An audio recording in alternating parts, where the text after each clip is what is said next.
Phoebe. What's the occasion, Leroy? Mr. Peavy's taking me to the parent-teachers meeting tonight. It's open house. It is? Where's your uncle? He's busy or something. You're going to have quite a time. Here's your free soda, Judge. Leroy. Thanks, Mr. Peavy. Best-looking soda I ever saw. Peavy, I hardly think that you're the one to accompany Leroy tonight.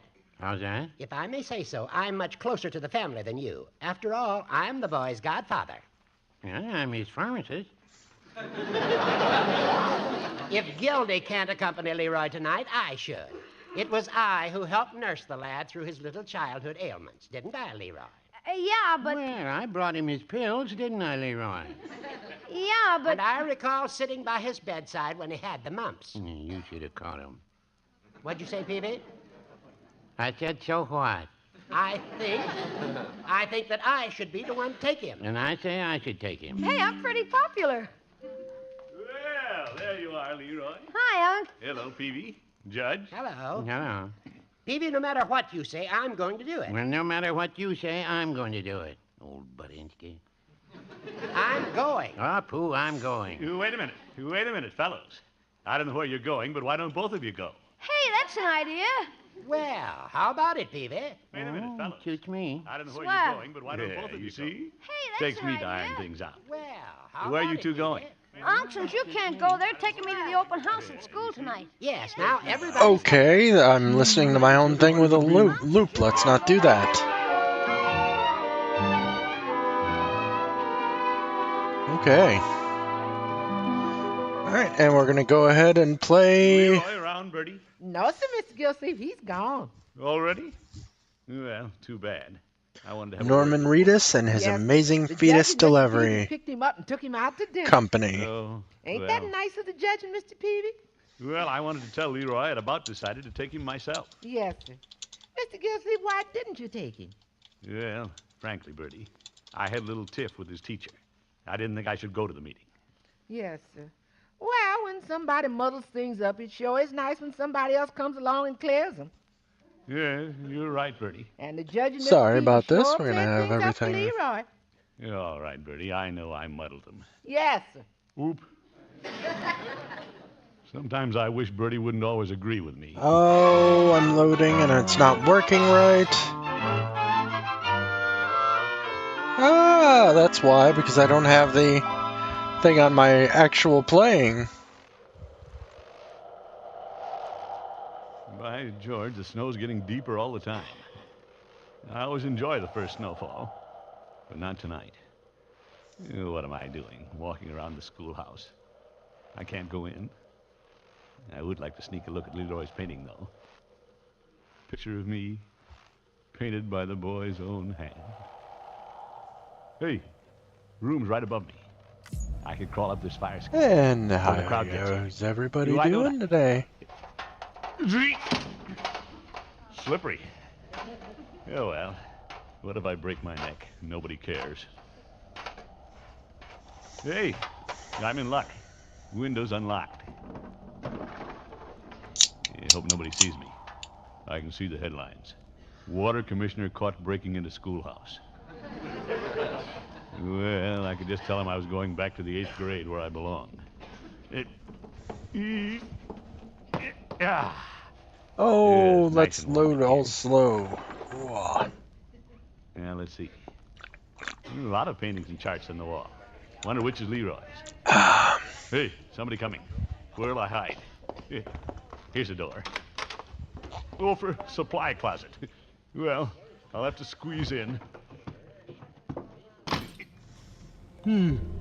What is all this stuff? Pencils, chalk, blackboard erasers? Or I can just go across to... There they are. Here I am. What a spot. Where's your painting, Leroy? It's time, Well, look Sam. after that, Mr. Peavy. When you're ready, Hey, don't proceed like to the teacher. shore I of the want tar you to belt meet him. and begin work on the Hope chiral he doesn't relay. need any supplies. Oh, hello, Once it's Leroy. ready, Hi. use the Cupid to bring it Stella, I online. want you to meet some The good next friends of mine. supply you'll be Yes, carrying. Mr. Peavy. All things How do you do, considered, gentlemen? Welcome Hartman to knows the more about school. the It's our site. pleasure. It's about time. Yes, it is. Ha! Where's your uncle, Leroy? I don't know. Well, I'm sorry he isn't here. I was looking forward to seeing him at the meeting tonight. Yeah, I'll bet you way would. station. Leroy, why don't you show your guests a chosen seat? was an original candidate for the way station we lost to the top. But what about your painting?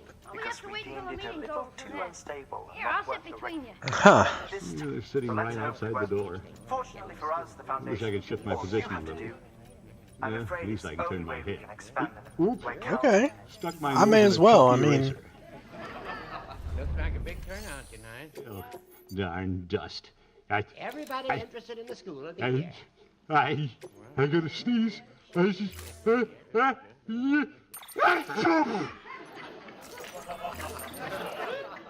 Bless you, Peavy. I didn't sneeze. I was just about to bless you. alright, I don't need grenades. If they don't open this door, I'll bless them both.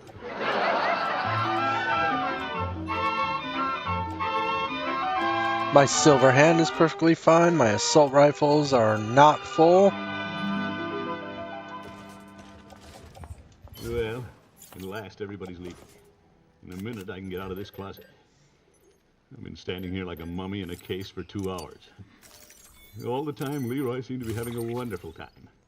Didn't miss me at all. Well, don't hear anybody now. I'll open the door and sneak home. Hey, seems to be stuck a little. Must have locked from the outside. I can't stay in here all night. Maybe I can arouse the janitor. Hey! Yeah, I got nothing else on my boot clip. Oh, out there! Yeah, I hear footsteps. Boy, am I lucky. Here comes the janitor.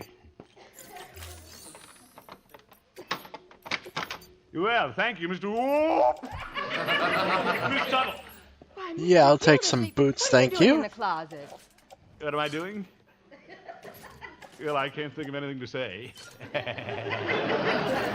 Well, how long have you been locked in that closet? Well, Okay, by early take this on evening, orders. see Orders Leroy for fixing Sam. Let's I repair said, that "Lee, I chiral guess I took the relay. wrong door." I didn't see you come in the building. I came in through the window. Yeah, that's right. Oh, Go ahead and laugh. you poor man. Why didn't you let us know you were in there so you could come out and enjoy the meeting? Okay, so this After empty our first one, meeting, this I didn't think one's I'd going enjoy to the this private Why locker. not? Well, when a man has made a fool of himself, he doesn't like to have it pointed out to others. And this one can go in the private locker I as don't well. remember That all on this. there. You don't? And what All is I up remember is a here? very nice man who's so interested in his little boy's schoolwork that he climbed through a window and got locked in a closet. Well, I couldn't tell Leroy why I didn't bring him to the meeting tonight. And I guess he doesn't care now if I ever see his painting. But could you point it out to me, Miss Tuttle? Of course. Oop, I need a Leroy's back. Better hide in the PCC. closet again. But Mr. Gildersleeve. Yes, Leroy. Maybe I'll Do me a favor, if I can. make Can I two. take my painting home? I want my uncle to see it. What a fine little boy. I'll never miss another PTA meeting as long as I do.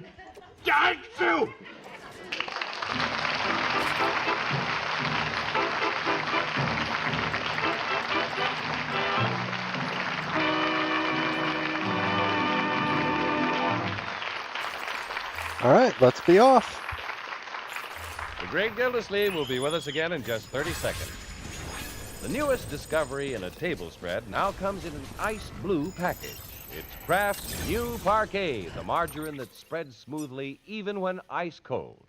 Compare new Parquet with any other table spread, and you'll agree it spreads better. So I'll just go far that better. way, and then I'll New go Parquet down, is down, good down. eating, too, with Okay. a delightful flavor that sings of freshness. Tomorrow, look for Kraft's new Parquet margarine in the blue package. It looks wonderful, it tastes wonderful, and it spreads smoothly even when ice cold.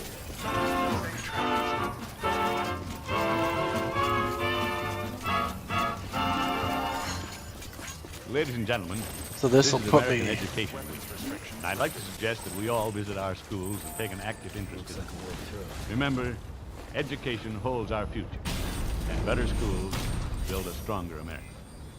Of course, when you visit your school, don't lock yourself in the closet the way I did. Hey, Unc, how'd you like my picture? Oh, I go great. there. Leroy. Splendid effort. I'm glad you brought it home to show it to me. That's And okay. then there. But, Unc, I must be hearing things. Hearing things? Yeah, when I went back to get my picture from Miss Tuttle, I thought I heard somebody sneeze. Oh? But she said I was just hearing it. Hey, is that snow on your lapels? Snow? It looks like chalk dust. Of course, it couldn't be. Well, Here, I'll brush it off. Right, don't brush it toward me, is it? Is your brush? Ah! And that was pointless.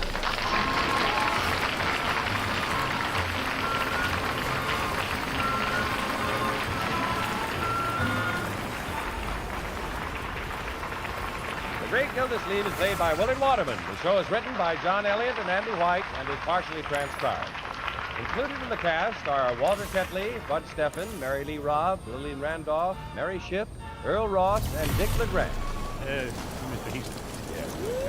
I just want folks to know there are pictures of me and the little family in the current radio TV mirror. You might want to count. I picked up 7.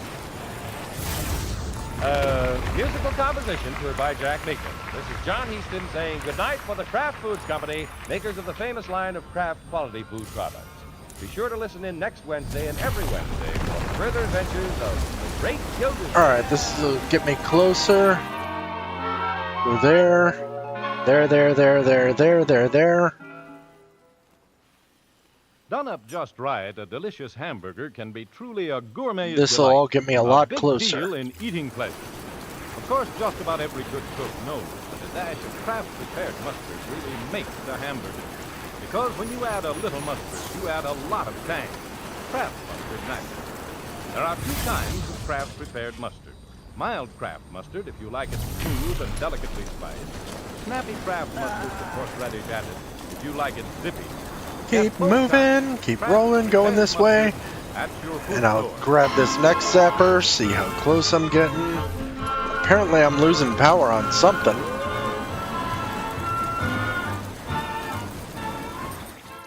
Is that gonna be the end of this? No. Tonight it's Groucho Marx and You Bet Your Life on NBC. Like I'm the only one who gave a crap about this.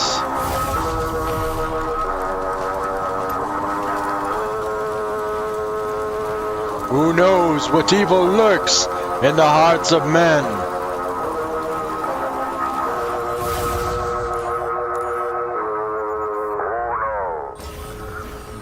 What evil lurks in the hearts of men? The shadow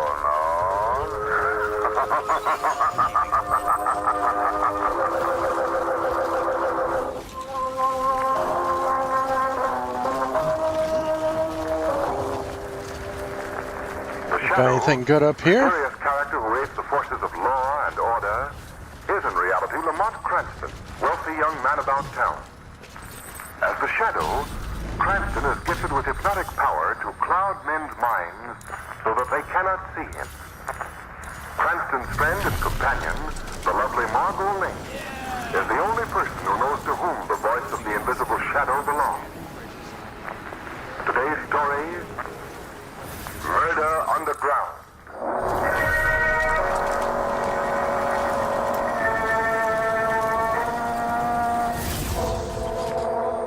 In the metropolis, the riverfront by day presents a noisy, boisterous cross-section of our city life.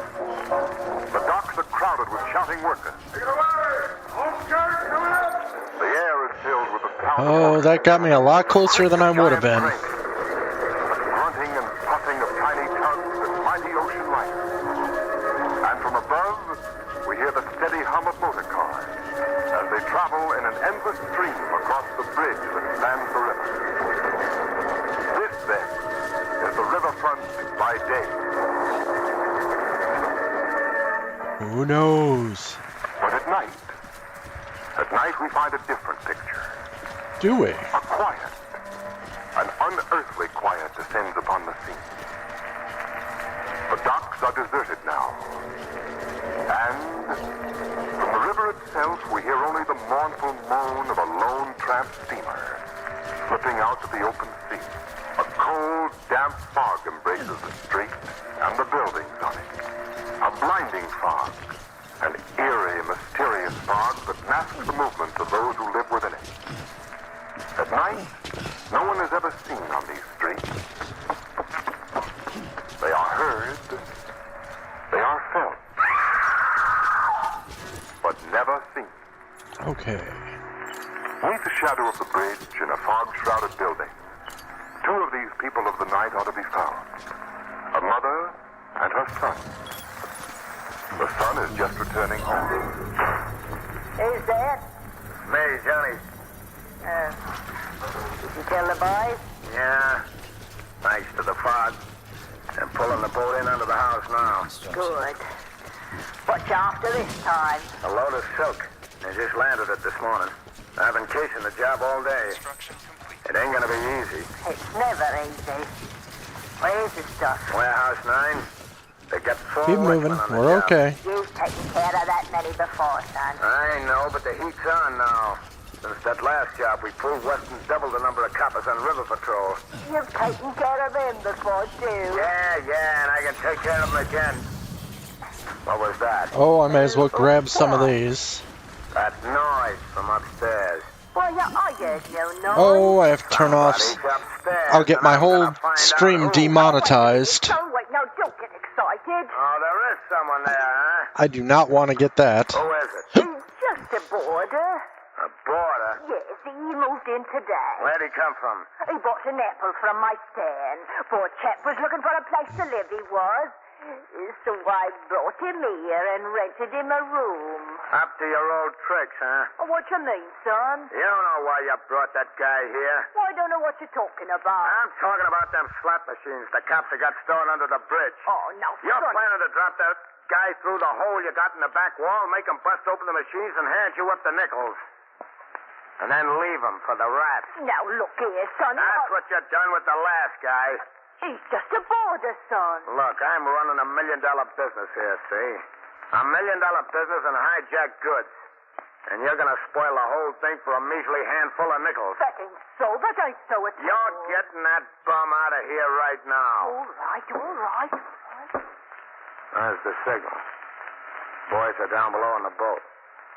I gotta go. We should be back here by midnight. Alright, so I'm just being Keep a heated. lookout. If there's any patrol boats around, have a light on in the upstairs bedroom. I know. And get rid of that guy. Oh, I suppose I must get rid of him. But I hate to pass up all that money. Oh, my. Mr. Magoni, Yes? would you come down here, please? Okay. Boy, does Johnny make me do this. I'm on the network again? What is it, ma'am? I must ask you to leave. Huh? Why? What's wrong? My son don't want me to take in boarders. I see. Well, This isn't let me actually have going my to be a red very money hard back, run. then. Your money back? You want your money back? Well, certainly. I paid you a week in advance, didn't I? But I don't want to give up the money. It's mine now. See, it's mine. Well, look, either give me back the money or I stay here. You'll stay if you don't get the money? Yes, ma'am. I see. Well, I tried. I tried to make you go, didn't I? And you refused. So there's nothing I can do about it, is there? No, ma'am. Not a thing. Well, then, as long as you're staying here, Mr. Magoni, here's a little favor I want you to do for me. A little favor for a poor old lady. Come with me. Come along. Come with me. Is she just going to kill that guy? That's it. Keep hammering it. What's long now? Hey, what's that? Don't stop now. There's rats down here. Hundreds of them. Big fella like you ain't gonna let a few rats bother him, are you? They're all around my feet. The floor's covered with them. Mr. Magoni. Hurry then. Get out. We've got to get that money. All of those nickels. Just think of them, Mr. Magoni. Hurry. Hurry's right. Good now. Keep hammering. You'll break the machines open in no time. That's it. God blimey, we shall, right? Hook it to the rope. I'll pull it up. I can't find a rope. Lower the light a little. There right now. Hey, you fool! Tie that bucket to the rope. There's no time to lose. I found it. That's it. That's it. Now I'll pull it up here. Here it comes. Hurry up. Here it comes. Here it comes. Oh. At last. Hey, it's the sea. Or the ocean. Or whatever. Money, all of it mine. Hey, put that light back on and all that rope. They'll have to count and go. That's what you get. That's what you get for being a thief. Okay. Move on. So is this going to be the end of it already before I even got the chiralium bullets? Well, Margot, this is the place we're looking for. Number 6 River Street. Gosh, Lamont. Imagine living in a house like that. Seems to be built right against the base of the bridge. Wonder if oh, goodness, Lamont, did you see that? Yes, I saw it. A cat ran right in front of me, almost tripped me. That wasn't a cat, Margot. Well, what was it? A rat. Lamont, a rat. Whee, let's run down. Try not to die. Try not to go splat. Maybe I better ring again. No one seems to... Yes? Can I be an assistant? Oh, good evening. Good evening. Good evening. Are you the landlady? I'm the owner of this God house. blimey. I see. Well, I wonder if we might see Mr. Joseph Magoni, please. McGoney? Should I go this way or this I way? understand that he's living here with you. My name is Cranston. Mr. Magoni was a former gardener of mine. What reason have you to believe that he lives here? Okay. Well, So this is a good path to get down. I just have to be careful. This morning asking for his old job back. Are you sure you have the right address? Why, yes. You have the card there, haven't you, Margot? Yes, here it is. This is... Oh, no. River Street, all right. But I have to find somewhere to cross. Right now, the house is vacant. Oh, I can cross right here. I see. Sorry not to be able to help you. Well, that's quite all right. I'll keep an eye out for him, though. I'll remember his name. Magoni, did you say? Yes. Joseph Magoni. Cut through. Good night. Good night. Pause a moment. What do you Pet suppose the could kitty. happen to him, Lamont? What you want, Star? No. I don't understand it. You've got food, you got water, everything's okay. I guess you'll just have to wait until you hear from him again. He'll probably send another card or something. Want to sit on my lap? Quicken your pace. Is that what's going on, Star? Do you want to sit on my lap? My little guest star, you can't really see her. I'll just sit upright. I'll move my keyboard back and give her a place to sit. It's a policeman. You can almost see her head. Holy smokes, it's Mr. Clan. Show you Star. How are you, Kelly? See? You can see a little bit of my little guest star. After thinking that I'm tailing a couple of desperate characters. The AI thing thinks that is having trouble showing us the kitty, but there is a kitty here, I promise you. Let me pet the little thing. Oh, let me just see if I can show you. Hey, Star, look at the camera. We couldn't seem to locate him. It's like a nightmare. Oh, she likes the camera. Oh, what's the matter, little girl? You got food over there. Officer, what's behind all these iron doors? City storage vault. They keep confiscated slot machines in there, kinds and all of them. They don't destroy them till they get a court order. Wouldn't be bad to get in there and get all that money. Ooh, what's going on here? There's some chemicals, which I don't really need. There was a man who found that out only last week. Oh, what happened, Kelly? It's a gruesome story. I promise I will deal with the police later. Me and another copper walking through the tunnel here, just like we are now. It is really trying to push these chemicals on me. Howling like a lovesick banshee. But heck, since I'm right here now, I might as well just take them with me. Faintly at first, we hear the cry of a human voice from inside the vault. Kelly, did you hear that? Yes, it sounds like someone in the vault. We'd better investigate. But that place is full of rats. Half-starved man-eating rats. We can't go in there. I've got the keys here and I'm going in. Get your club ready, McCaffrey. Right? Ah, cat touching my mouse. The classic problem. Mother of mercy. Look, Hi again. look at them rats. Millions. You coming for some more love? There in the corner. It's a move, Kelly. We've got to call the riot squad quick. By the time the riot squad got there, nothing was left. Oh, do you have water? How did he get in there? We never found out. But you know, ever since then, every night when I pass by here, I keep thinking I hear the voice of that unfortunate man crying out against them demons like. Yeah, I just imagined I heard it then. That's not your imagination. There is someone in there. Kelly, wireless key are right here, sir. Give them to me quickly. Hurry, Lamont. Oh, the crying has stopped. He's given up. Stand back, Margot. I'm opening the door. Yeah, our kitty just had kittens of her own, which is pretty interesting, considering the fact that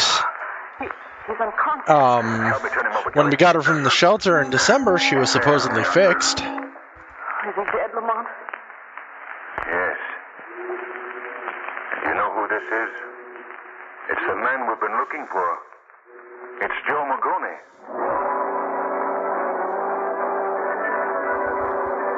Alright, maybe I can turn the sound back on.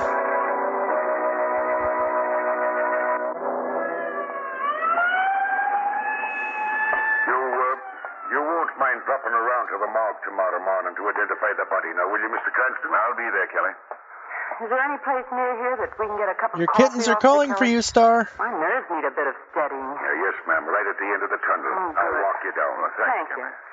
Alright, can I turn the sound back on? When you talked to headquarters, Kelly, did you get word through to the commissioner that I wanted to have Magoni's death investigated? I did that, sir. But the commissioner said he had no time for it tonight. Why not? There's the devil to pay in this neighborhood right now. A gang of river pirates just looted Warehouse 9. Every available man on the force is combing the district for them.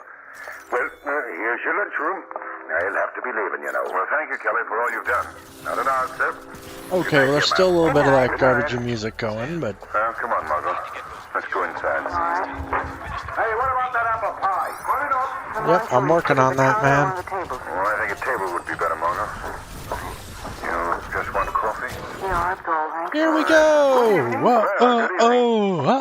yeah, now I'm gonna be acting all like I'm watching, Mighty welcome. Good evening, Mary. Look.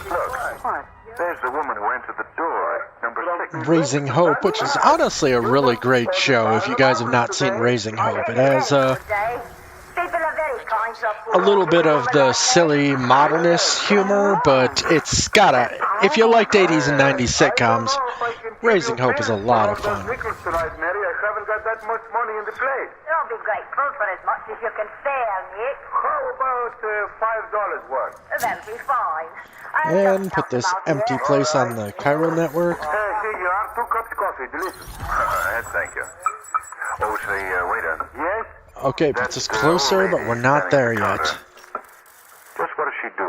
Old Mary? She's got an apple stand up on the bridge. Oh? She seems to do very well at it. Sure. Well, she don't often make as much as she's got tonight. She usually only sells about $1 worth.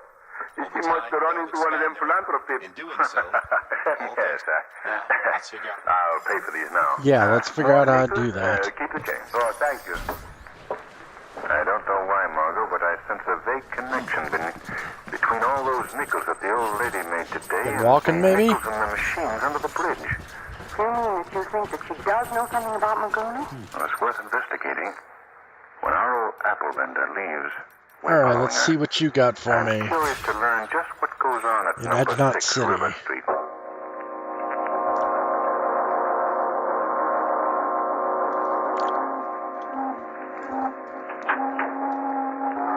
Okay. Gone into number 6.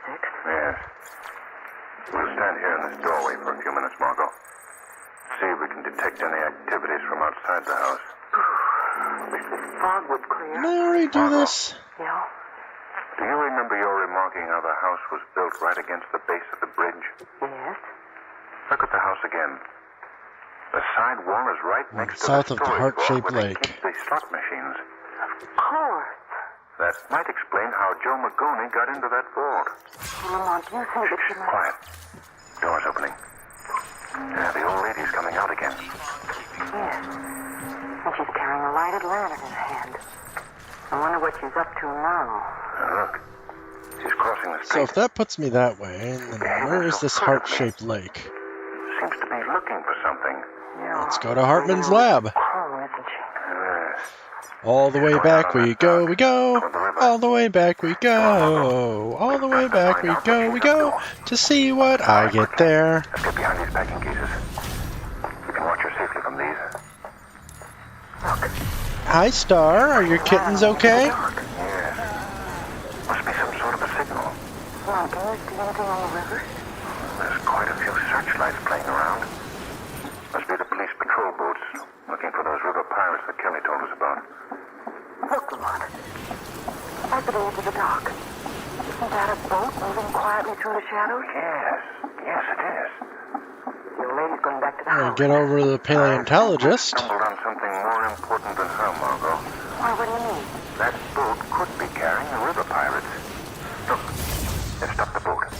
Right by that seawall in front of the house. You suppose they're going to unload their stolen goods right here? Oh, they wouldn't dare to. Margot, What? the front of the seawall. It's swinging open. Good heavens. The boat is going under it.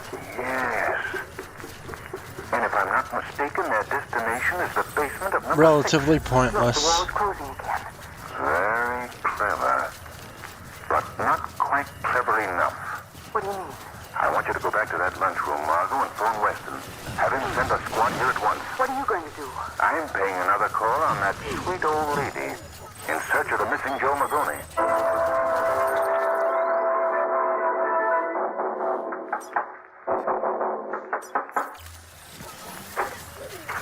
Yes? Good evening. Oh, it's you again. Yes, I'd like to come in and talk to you, if I may. I'm sorry, but I I'll can't. only be a moment. Oh, wait a minute. You can't come in here now. Hold on Sorry, here. but I am in here. I don't know if this will help in any way, shape, or form, It but would be much more pleasant if we conversed in one of your rooms. Oh, come back here. This is my house. You understand? I thought you might be interested in knowing that I have gotten further information about Joseph Magoni, the gentleman I was seeking earlier this evening. I don't care about this. You get out of my He house. was found get dead out about my an hour house, ago. governor. What's Magoni got to do with me? He had been in that storage vault next door. Well, I think you know how he got in there. that's a lie. I don't believe you. You're not telling the truth. That's a And lie. I'm not going to leave here until you do. You're not ever going to leave here, buddy. Johnny. Reach for it, friend. Well, and who might So I'll this take a good PCC detective on be? my way back, and My son. And he don't like snoopers, see? He's got a way of taking care of them here. Yeah, and I got a way of taking care of you, too. What? I heard what this guy said about Magoni. No, Sonny, I don't So know you've done it again, huh? You Macumbo. didn't get rid of Magoni like I told you. I couldn't help it, Sonny. You're so hungry for nickels, you'd spoil our chances for $1 million. Please, no, Johnny, That's right. She did do away with him. Knowing that ain't gonna do you no good now, brother. I What do guess you it's mean? not, is it? You'll find out. The rats, Johnny, the rats. You make Rats. mighty nice company for the rats, you Get do. going, buddy. You don't think you can get away with this, do you? Open the trap door, Ma. Gladly. Gladly, Sonny. Now, there's a rope hanging down there. Lower yourself down on us. Your little stunt won't work. Lower yourself. It is a good or I'll day. Yeah, shove let's you just go down. ahead and see if there's Very anything well. available. Now, Mango. You've got to make noise, son, for the rats. That's how the others were killed. The sound of the hammering attracted That's the fine. rats. Okay, we'll make I'll get my noise. BCC Where are on. you? The rats are coming out in droves. Yeah, that's why I'm doing it. Happy time, brother. Go to the paleontologist. We'll just go to here. Well, what is it? I was looking for the gentleman who was here with me earlier this evening. Oh, yes. Come in, come in. Thanks. Right this way. More company, Ma? Yes. This young lady is looking for a gentleman's friend. I'm sorry to trouble you, but where is It's down below in the storage vault. he? In the vault? Yeah. Having a little conference with the rats. Oh, no. Oh, no, no, Just wait till I tell you quiet like. Honey, you've got to let him out. He'll be killed. Ain't that funny? It's going faster, Same which is idea come to fine. me. Oh, my Johnny's smart, he is. Seems both of you. And now, sister, we wasted enough time on visitors tonight. We're getting rid of you quick. Your hands off me. Open up the trapdoor, Ma. No, no, you can't. The rats just about be ready for you by now. What was that? Well, I guess the shadow's coming for them, huh? And who were that they who just talked? I think you've heard of me as the Shadow. The Shadow? Yes. I thought you'd know me. What are you doing here? I've come to put an end to your evil doing. What do you mean by that? I'm aware of the work that both of you have done tonight. You already have sent 2 men to face death in that rat hole. Oh, no. No, And your boy. son even now has a boatload of stolen goods planted beneath this house. You're crazy. I arrived here just in time to prevent you from sending that Keep girl to a new well. going, keep going. I think you know that. Let's go ahead and keep going. And then on my way back, I'll grab a couple of PCCs. PCCs. No, we can still get out of here. Not with the police at your front door, you can't. There's more ways than one of getting out of this joint, Shadow. And you and nobody else is stopping us, see? Put out the light. Yeah, that's right, sister. Now The all of us lights, are the running lights. Come on, Ma, we're making a break for the boat. That was quick thinking, son. Oh, where are you now? Over here by the door. Well, Mr. Shadow. Oh, and pretty soon there'll be the warm. We're getting out. And I've got to get new batteries. Fall in through the trap door. Oh, no. Ma. Ma, you all right? Hey, Sonny, the rats. The rats has come out. I can feel them on my face. Here, I'm reaching down for you, Ma. Try to grab my hand. Yeah, this light should help. Reach for my hand, Ma. You don't mean to fall over the edge. You'll fall too. That's it, Ma. You got my hand now. Hey, Ma. Don't yank so hard on my arm, Ma. And they're both going down into the rats. And whee! And they're all dead. I still feel badly, Margaret, that I was unable to bring those 2 people out of that rat hole alive. Oh, Lamont, you did everything you could. Going down there alone, trying to save them. You're lucky you didn't get killed yourself. Well, I guess the police will see to it that no one else ever gets into those vaults again. Lamont, how did you get out of the rat hole the first time when they forced you down? Oh, go up. Okay, I'm almost there. And then, like I said, on my way back, I'll go ahead and plant more of these. And I opened it again and joined them as the Shadow. For which I'm very grateful. Well, it's all over now. Let's go out someplace, Lamont, and forget about it. All right, where to? Let's go see a Mickey Mouse.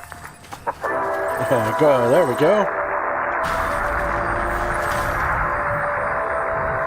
So if I can go down, Crime. There's bitter fruit. Crime does not pay. Yeah. Shadow knows.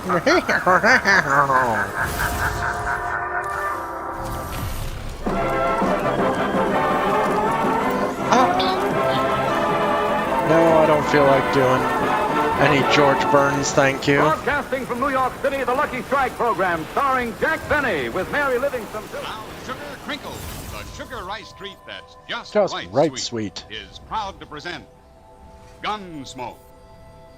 Bum bum bum.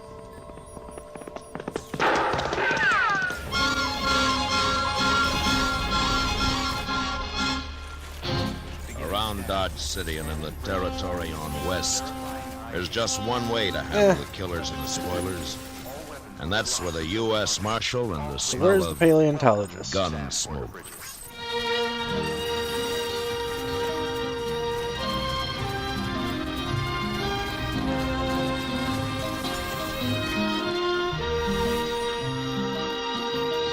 Recycle this and this. What's in the private locker?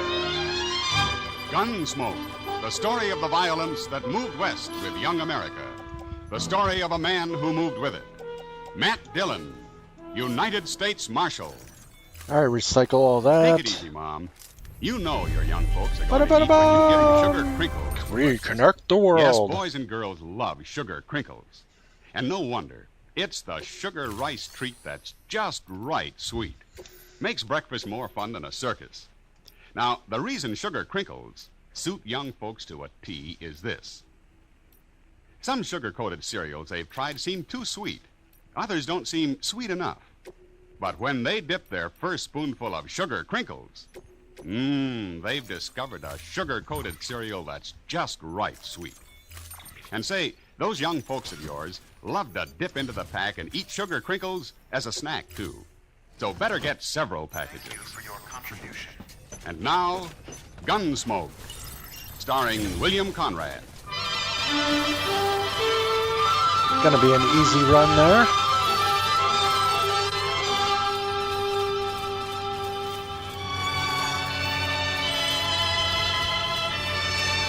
Ooh, especially if this reaches.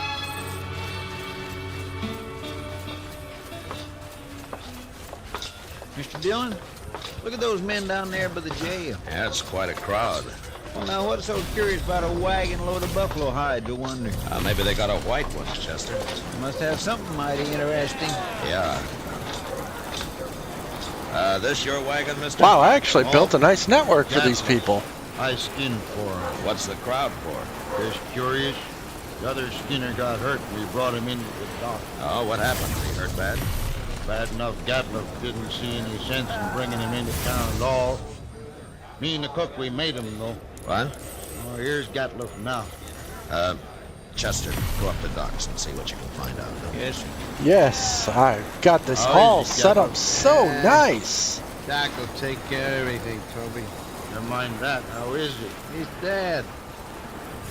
Let's drive these hides on down to the shed, huh? Come on. Just a minute, Gatliff. Some other time, Marshal, I'm busy. So am I. But I want to talk to you anyway. Yes.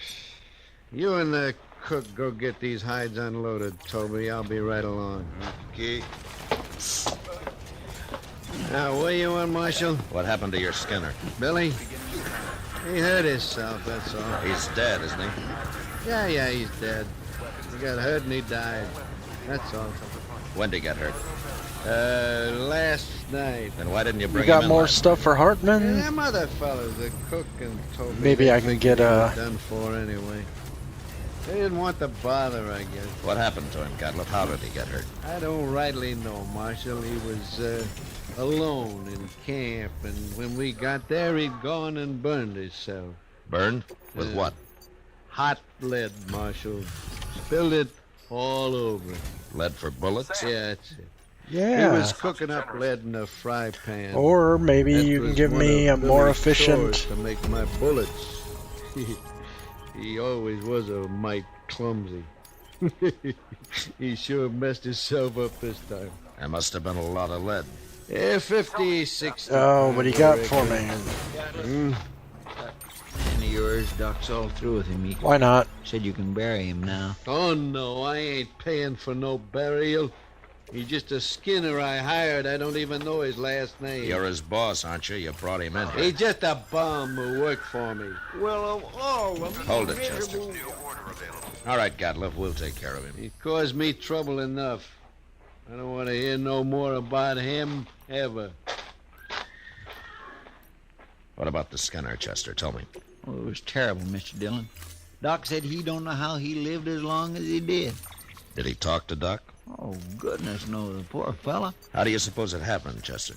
Why, a hot And lead. moving out. Had a whole pan full of it, they told me. Yeah, but what man's going to pick up 50 or 60 pounds of molten lead and spill it all over it? Oh, well, I hadn't thought of that. Of course, there's another way it could have happened. How's that? Somebody could have pushed him down into it. Oh, my. Who? I don't know. Gatliff or maybe his Skinner, Toby. I wonder where Toby went. Probably went over to the Alfraganza to drink up his wages. Oh, all right. Chester, go do something about the burying. Going along my own zip lines, which nobody else... Maybe nobody's using them, but... My life's easier because of it.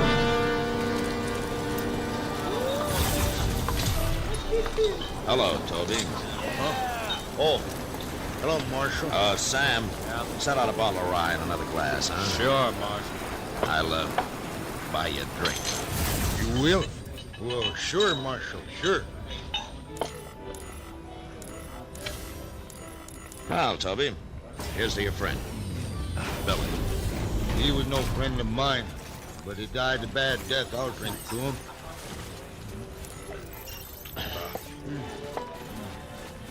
I went the wrong Tell me something, way. Toby. How did he and Gatliff get on?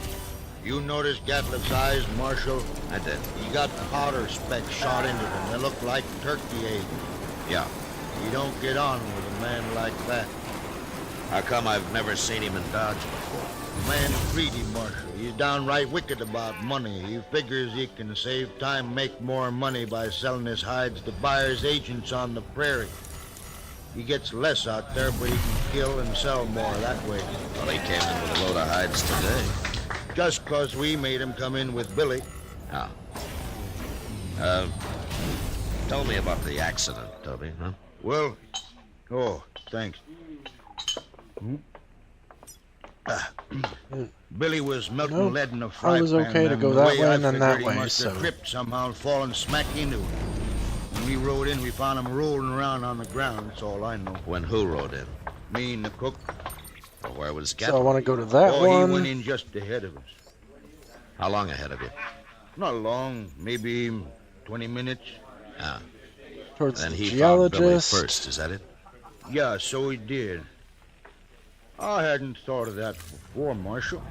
So that's why you've been asking so many questions. Well, I wasn't sure, Toby. But I expect you're telling the truth.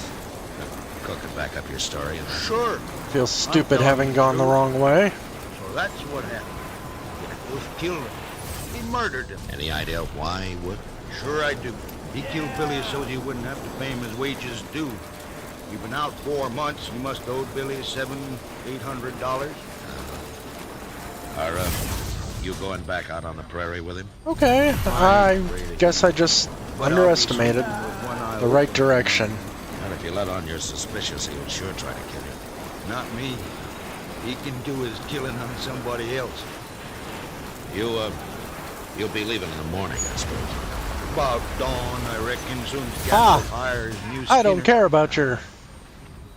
Well, the bottle's yours, Toby, and good luck. Oh, I sure do thank you, Marshal. Drops me off right at the doorstep, basically. Later in the day, Chester and a couple of other men buried Billy out on the hill. As Toby said, he died a bad death. And it was made worse by the man who had done it to him going scot-free. But there was nothing I could do, and I tried to forget about it. They left Dodge next morning, and things were peaceful enough for a few days until... Run! Let's get some good time on word that. came that there'd been a knifing in a Nestor camp across the river. We rode over to see what it was about. He was knifed in the back, Mr. Dillon. Yeah, but nobody saw it happen, Chester. No, sir. Looks like somebody got All right, clean deliver away all with murder. this, and... Well, here's Yorkie Kelly. How are you, Yorkie? Hello. Now, what are you doing here, Yorkie? I came looking for berries. It's a good thing I did. No? What do you mean? I saw that see man if you'll get find... stabbed. I did. You did? I heard them arguing, and I sneaked up just after he'd done it. They were all alone. Well, who did it, Yorkie? Did you recognize him? I never saw him before. Well, what did he look like? He was big, dirty looking. He had a buckskin shirt. Yeah. What? Anything else? He had funny eyes, Marshal. They had spots in them. Oh. Chester? Alright, so I may as well just take this. Well, how in the world could you ever sneak up close enough to see his eyes, Yorkie? I lived with the Arapahoes. By golly, that's right. You know who did it, Marshal? Well, I do now, Yorkie. Thanks to you. I hope you catch him. I gotta get back. Moss Grimmett's waiting for me. So long, Yorkie. I guess. No, no, no, no! Mr. Dillon. Yeah. Seems like a dangerous kind of a man to be running loose. I got him now, Chester. As soon as I find him. Oh, I hope so, Mr. Dillon. I certainly do hope so.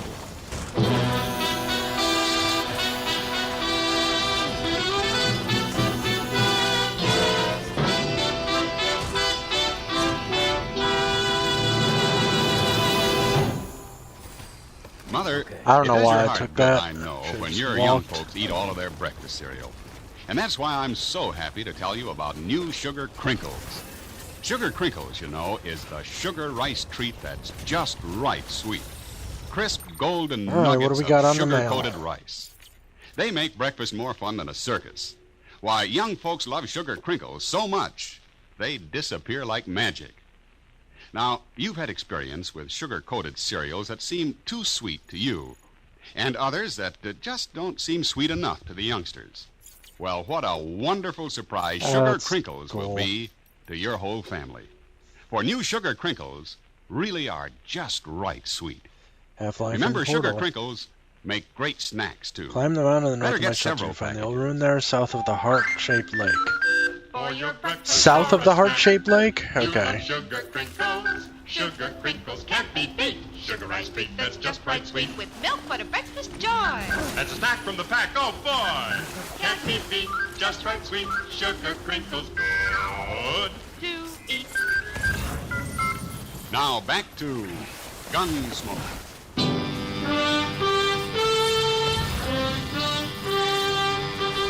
I could have just walked across.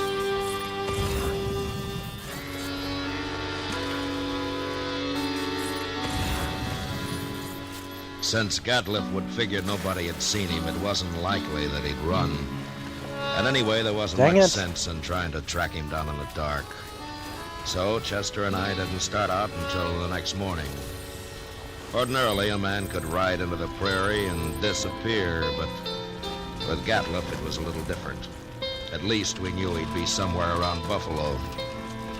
It was late afternoon before we reached good Hey, hunting that was a grounds very and well-placed ladder, almost buddy. dark when we spotted the first hunter's camp. Oh, I didn't see you there. Stupid thing isn't thank pinging. you. Thanks for the help. Stuff will be ready soon. Hey, cook, throw some more tongue in that stew pot. I'll have to check into that. Don't like buffalo I don't know tongue, why it's go not mighty pinging. hungry I in have to this look more often at what I'm doing. Hey. Don't I? Lawman. Matt Dillon, U.S. Marshal. My name's Tom Mercer. This is Chester Proudfoot. I have to train myself to look. Supper will take a little longer yet. Anyway, my Skinners won't be in for a while. Sit down. South. thank you. This is south. Well, how you doing? Oh, fair, Marshal, fair. I killed over 100 today. Been here long? About a month. I'll move on a couple of weeks. I don't know, Marshal. I figure this whole southern herd's gonna be clean wiped out for long. Next year I'm going to Dakota. Too many hunters, maybe. That's just it. I said exactly. I don't see any ruins here. You seen any in the last day or two? Just who you looking for, Marshal? A fellow by the name of Gatliff, a big man, speckled eyes. What's they done? You know him? What's going on? No, I don't. Nobody's come near us in over a week. Yeah. You're not much help then. Except for that stew the cook's making. Oh, you're like that. We're having dried apples, too. I mighty near could eat a buffalo raw, the entire beast. Hey, you must be part Injun. Well, no, I sir. seen one of them eat a Kittens. whole liver raw. Yes, he got propped up against a tree and ate every bit of it. And then went sound asleep right there in the sun. He was sure some sight. Where'd you ever get that close to an Indian? Oh, Indians ain't always bad. No, that's true. But they're gonna get real hungry when the herd's gone. That's so, Marshal. That's surely so. That's what makes them mad. Well, don't you think that's reason enough? Fella told me a couple of weeks ago he run into a bunch west of here. They was looking for scalps, all right, too. They... So hey, where here comes my is that Skinners. last- Now we can get outside of some of that stew. Fine. Don't you ever feed this man, Marshal? Only when he works, Mercer. Oh, now, Mr. Dillon.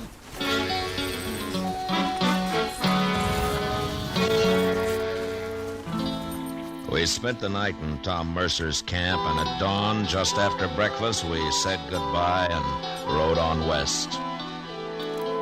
In the next 2 days, we met plenty of hunters, but we didn't find Gatliff. About noon of the third day, we cut the trail of a wagon train. and Okay, figured it I'm would gonna be have to that of look a it up hide because this buyer's is agent not. who had come out into the prairie to do business on the spot. An hour or two later, we saw him. A long string of ox-drawn wagons piled high with hides. There was a man on horseback leading the train. We rode up to him. Hello there. That's quite a load you got, mister. 10,000 so far. Huh? What are you doing way out here, Marshal? All right, I'm let's looking see. for a hunter by the name of Gadlow. You know him? Stranding. Just picked up a load from his wreck early this morning. Is he in trouble? Yeah. Where is he? What do we got Straight here? south, couple of miles. Can't tell you exactly. He moves around a lot. Well, that's close enough for us. Show me Thanks the a lot, map. Show mister. me. I don't care. Fine cookies. Blah blah blah. There's an empty rick. That must be it. Yeah. But he's moved his camp. Not far, if it just this morning. Chester. What's that out there? Where at? It looks like a man. Come on. Fella.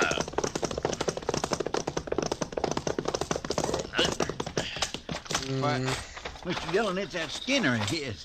Yeah. Get some water, Chester. This isn't even worth doing. Toby. Toby, can you hear me? He's been shot, Chester. Here's the water. Yeah.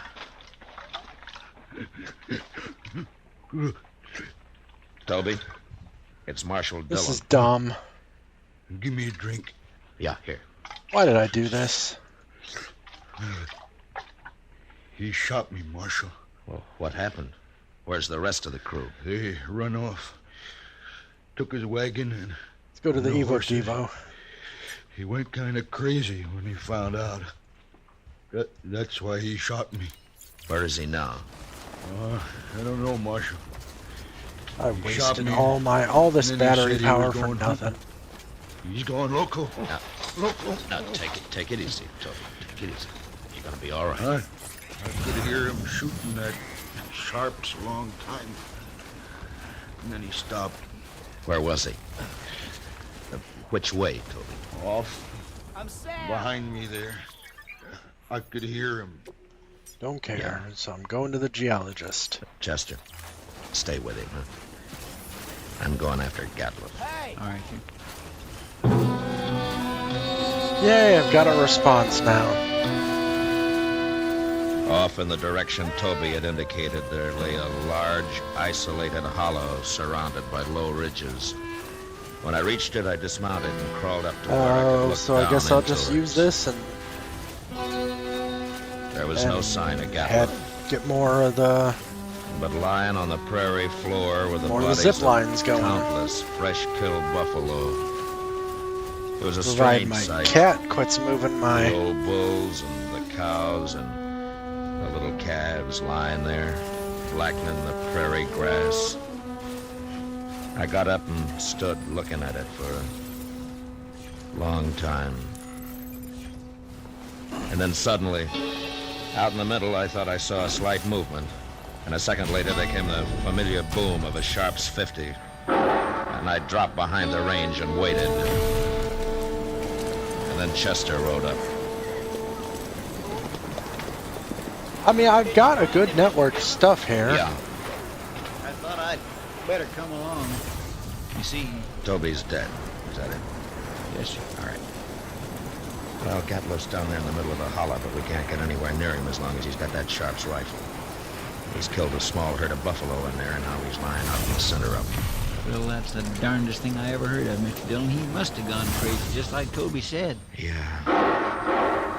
What's he shooting at now? Hey, Mr. Dillon, the way he's spacing them shots. Yeah. That's the signal for help, Chester. Come on. Star, quit kicking my... Maybe it's just a trap. Well, be ready to take cover behind one of these animals. It might be. Sounds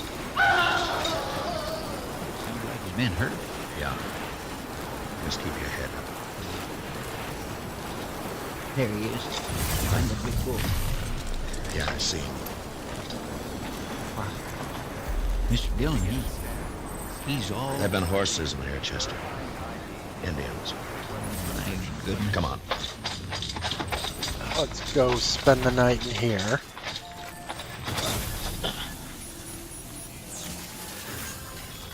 Now, that was his last effort, Chester. He's dead now. Mr. Dillon. Your work is That's Yeah. Okay, so I can rest Come here. on, Chester. Let's get out of here.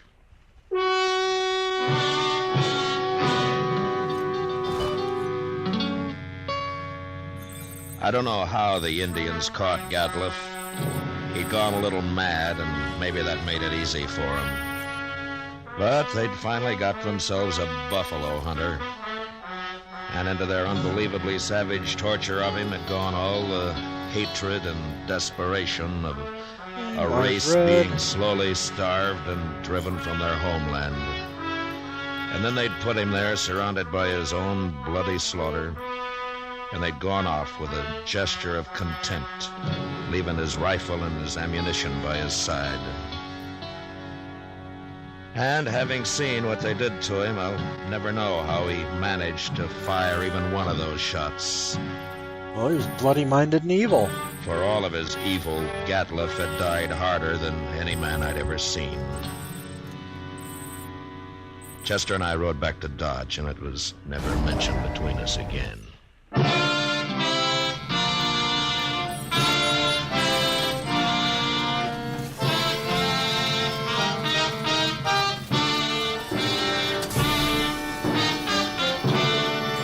Alright, so let's get a couple of PCCs going here.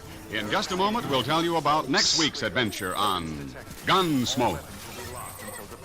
You know, what you are tomorrow depends on what you eat today. So, Mother, be sure that the big and little Indians at your house always eat a good breakfast. And tell me, what could be better for breakfast than Post Toasties? Post Toasties, you know, are the heap corn good flakes. The best thing that's happened to corn since the Indians discovered it. But all of the talking in the world couldn't tell you how downright delicious Post Toasties are. You I have wonder, to is this taste anything those going on? crackling crisp flakes. Nope, Yes, you not have worried to about it right taste now. that Let's sweet go ahead kernel corn and flavor toasted. Then you'll know how perfectly recycle wonderful this breakfast junk. can be. Put Post Toasties in your shopping list right now, Mother. Just watch how your whole tribe goes for them. Remember, Post Toasties are the heap good cornflakes. Alright, let's see how many PCCs I can haul with me.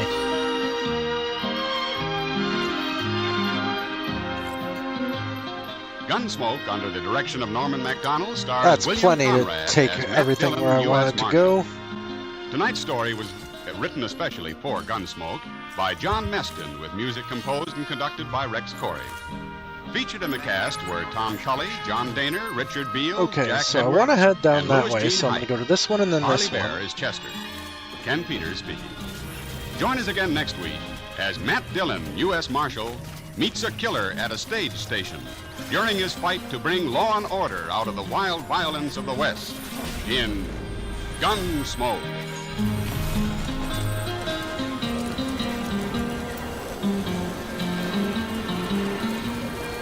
Listen next week at this time when Gunsmoke will be brought to you by Post Toasties, the heap good cornflakes.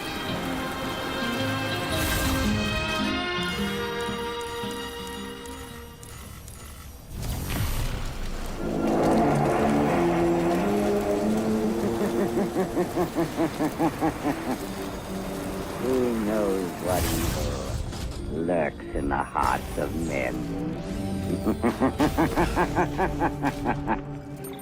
The shadow knows.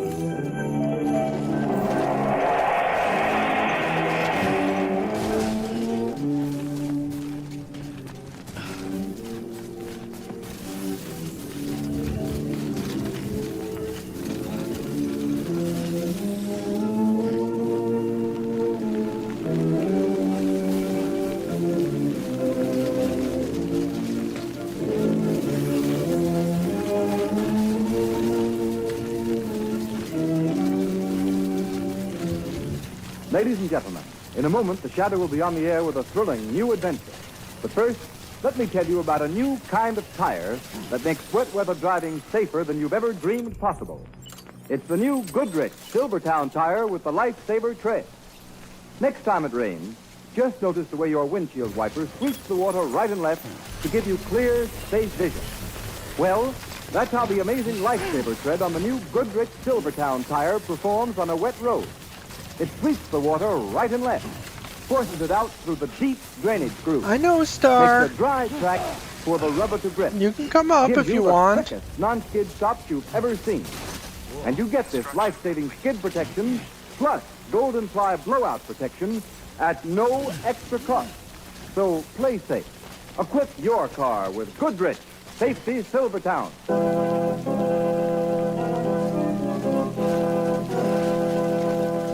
The Shadow, Lamont Cranston, a man of wealth, a student of science, and a master of other people's minds, devotes his life to righting wrongs, protecting the innocent, and punishing the guilty. Cranston is known to the underworld as the Shadow. Never seen, only heard. I know, I can't help you find your kitten. Your kitten is gone. And aid, Margot Lane. Today's story, The Tomb of Terror.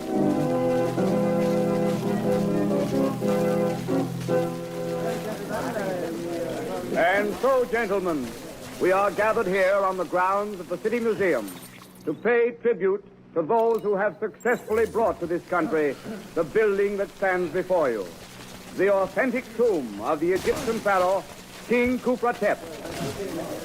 It is my pleasure to present to you now the man who is largely responsible for its discovery, transportation, and reassembly. The director of the expedition, Dr. Romney Hale. Thank you. Thank you. Directors of the museum and fellow workers, I am very grateful. It has been through your cooperation that this work has been made possible. Although perhaps we owe a vote of thanks to good King Khupratep himself. In spite of the legendary curse that all who gaze upon King Khupratep's mummy shall die, the bulk of our job is finished. Now, before you are admitted for the inspection, will you excuse Mr. Avery, Mr. Johnson, and myself while we make a brief check of the interior of the Hello, tomb? fetus. Harry, Jack, will you come with me? Certainly, Doctor. Certainly, Doctor.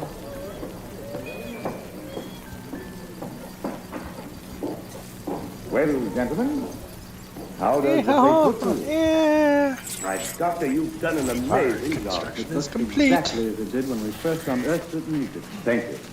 Would you like Stop to say your running, respects to His Majesty? moron. Indeed, I would. Very well. Will you help me with the lid of the mummy case? Oh, sure. There you are. Khupratep the King, Lord of Egypt. Why, magnificent face. Wonderfully preserved. We are defying the ancient curse by looking upon that face. Oh, come, Dr. Hale. Surely you don't believe... Look at the mummy's eyes. Why, that's strange.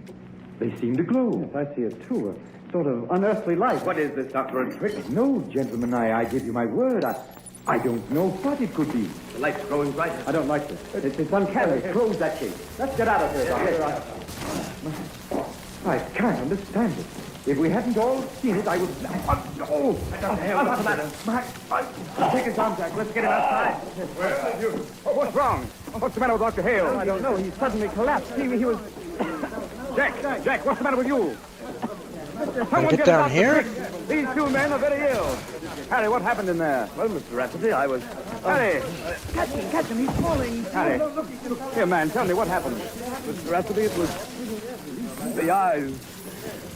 The eyes. Yes. It's King Khupratep.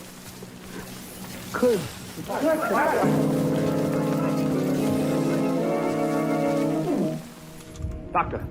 Doctor, tell me, how are they? All three of these men are dead. Hold those fences. What do you got, Chief? A terrific yarn. Dr. Romney Hale, the archaeologist, and two of his assistants died mysteriously an hour ago in King Khupratep's tomb. Play up the curse angle and spread it for all it's worth.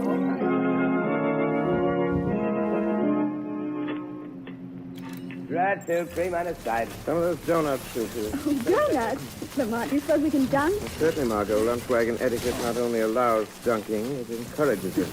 There's your donut, Chief. That'll be 20 cents. Here you are. Just keep the change. Ah, thanks. Say, bud, is there anything new on them guys that kicked off over at that coffee, the kipper, you know, that Egyptian king? No, nothing new. Hey, how about my ham on rye? Right with you. What do you make of that tomb affair, Lamont? That's amazing. The newspapers are playing up the superstition fallacy. You don't think that all three deaths were due to coincidence? Hardly that, but I certainly don't hold to the Khupratep curse theory. But something strange must have happened in that tomb. Unquestionably. According to the newspaper reports, one of the three men before he died was heard to mutter something about eyes, terrible eyes. And his last words were King Khupratep's curse. We were undoubtedly terrified by something they saw in there. Did not die of fear. I mean, while I'm waiting for that to build, I may as well grab more. Natural deaths. Yes, that's quite true. One of pneumonia, one of typhoid, and one of heart disease. That's the way the doctors had to write their death certificates. Perhaps when the truth is known, it'll have to be changed. Changed? What do you mean, Lamont? You finished eating? Oh, yes. Should we take a walk? Oh, all right, let's go. Good night, boss. Good night. Good night. Lamont, what do you mean a death certificate will have to be changed? 3 men do not die within seconds of one another. Got me close now. A single underlying cause.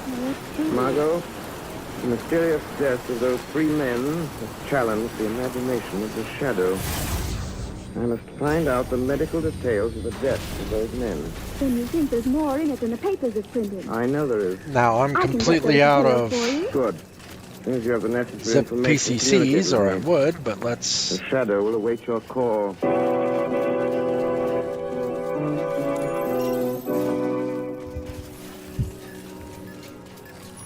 Hello. Lamont, this is Margot. Oh, yes, Margot. Find out. I just talked to Dr. Burley, he's in charge of the case. Yes? He said that the 3 men actually died, as the paper said, but there was one detail that was not printed. What is that? Well, the doctors themselves don't seem to understand. Big hand, but it means nothing. An examination of the victim's blood has shown in each case a complete absence of leukocytes. Leukocytes. Those are white corpuscles. Yes. Do you realize what that means? Without white corpuscles in the blood, the human system has nothing of which to combat disease. No wonder they died. Margot, this is the first key to the mystery. That the Shadow can find the answer to the next question within the museum walls.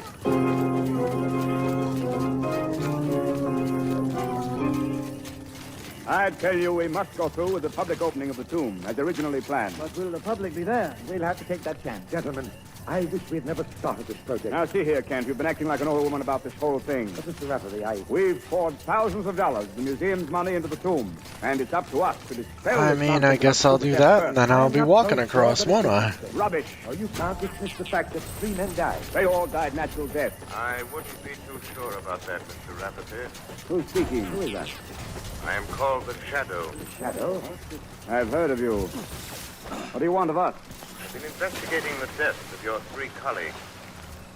I've come to warn you that no one must be permitted within the walls of the tomb. Why do you say that? Because anyone who enters may not come out alive. Are you implying You know, I am going to give your bridge some likes. I believe that the name of the curse of Kufatep is cold, premeditated murder. Nonsense. Not nonsense, Mr. Stevenson. With all respect to your unsolicited information, we are not Oh, going to I be dropped a bunch of my intimidated by an stuff, unknown didn't I? person. Speak for yourself, Mr. Well, Stevenson. I am inclined oh well. to respect the Shadow's warning. Quiet, Kent. On what grounds, Shadow, do you base your statement? You will have to accept what I've said on faith. I've had enough of this. Wait, Mr. Stevenson. We may learn more. No, I'm going to rid us of this hocus-pocus once and for all. Yes. What are you supposed to do, Stevenson? I'm going into that tomb tonight, right now. Don't do that, Mr. Stevenson. I know what I'm doing, Shadow. Well, who'll accompany me? Don't tell me that you're all afraid. Why, no, not at all. But perhaps none of us should be too hasty. Very wisely spoken, Mr. Rafferty. Very well. Then I shall go alone. You are very foolhardy, Stevenson. We shall see. Who has the key to the tomb? I have, Mr. Stevenson, but... Now, give it to me. Mr. Rafferty, can't you persuade him to change his mind? Don't you think, Stevenson, Can't we might... give me the key. Very well. Okay, that puts Thank us you. in Wait, here. we'll accompany you to the door of the tomb. All right. And PCC's over here for me. I'll chance that. Come along, then. Well, here we are. Have any of you changed your minds? Mr. Rafferty? No, thank you. Hawkins? I prefer to wait outside. I know there's no use asking you, Kent. Don't go in there, Mr. Stevenson. Something horrible waiting for you in there. Give me that flashlight. I'll find that out for myself. He's in the tomb. Nothing horrible has happened in here. I guess I'll be Don't taking a touch the running mummy jump case. from there, won't I? Why not? Might as well make the investigation complete. Don't, Stevenson. You mustn't. Can't any of you stop him. What can we do? I'm opening the mummy case. We've got to get him out of there. I'll go myself. Here, come back here, Ken. To make matters worse, Stevenson, I'm looking at the mummy's face. we can't give up. Hey, Not with that's what's at strange. stake. But There's considering something everything you've been peculiar through, I here. wouldn't be Come away from surprised that if mummy, you've got a few Stevenson. ideas of your own. Stevenson, I insist. Yeah, I that you want both him come out being of there at once. to just walk there. Here that I don't understand. There seems to be It's happened. He's choking. Hank, bring him out here. I'm trying to. No. All right. Here, now just lean on me. Man, what happened? I look at Cooper. He's dead! He's dead! It's not possible. The shadow is right. Yes, gentlemen. Stevenson ignored my warning. But perished. It should convince all of you there is a ruthless killer masked behind the Kupratep curse.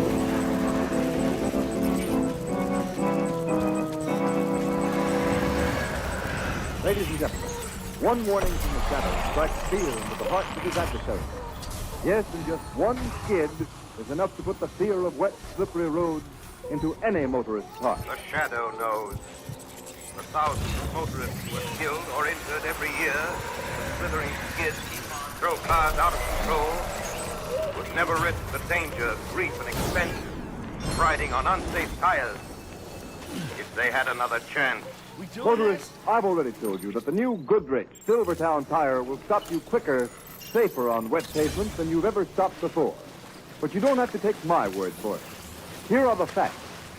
Exhaustive road tests just of both gonna cross regular it. and premium price tires of America's 6 largest tire manufacturers were made by the nation's largest independent testing laboratory, the Pittsburgh Testing Laboratory.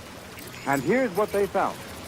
The new Goodrich Silvertown with Lifesaver tread gave greater skid resistance than any other tire tested. Yes, and that included those tires listed at from 40% to 70% higher in price. The Goodrich Okay, so that was not the right Silvertown answer. gave more non-skid mileage than any other tire tested in its own price range. Average 19.1% more miles before the tires wore smooth. That's performance in any car owner's language. The kind of performance that spells safer, more economical driving for you. Remember, there's double protection in these life-saving Goodrich Silvertowns at no extra cost.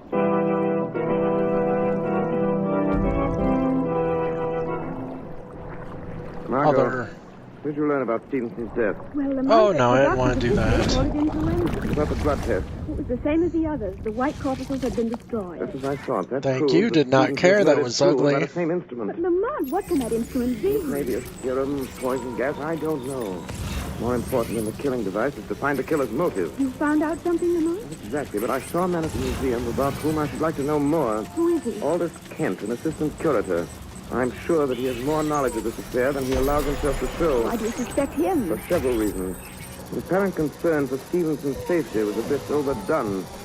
For a scientist, he was surprisingly naive about the Kupratep curse, and most important, in spite of his outward fear, he followed Stevenson into the tomb. I'd like to know more about that man, Margot. And that's where you can help me. Yes, Lamont, but how? By visiting Kent as a newspaper woman. Interview him about his career. Find out whether he's interested in any branch of science other than archaeology. That ain't gonna work.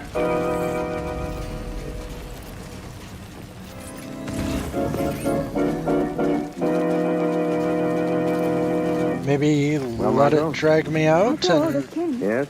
He hasn't always been an archaeologist. He worked at many things. For instance? Well, before he went to work for the museum, he was employed as an assistant by Dr. Faber. You know, the well-known biologist. Very interesting, Margot. That's all I'll have to know. Lamont, does that have any bearing on the murder? It may have everything to do with them. I'll be able to answer that question after the Shadow pays a call on Dr. Faber.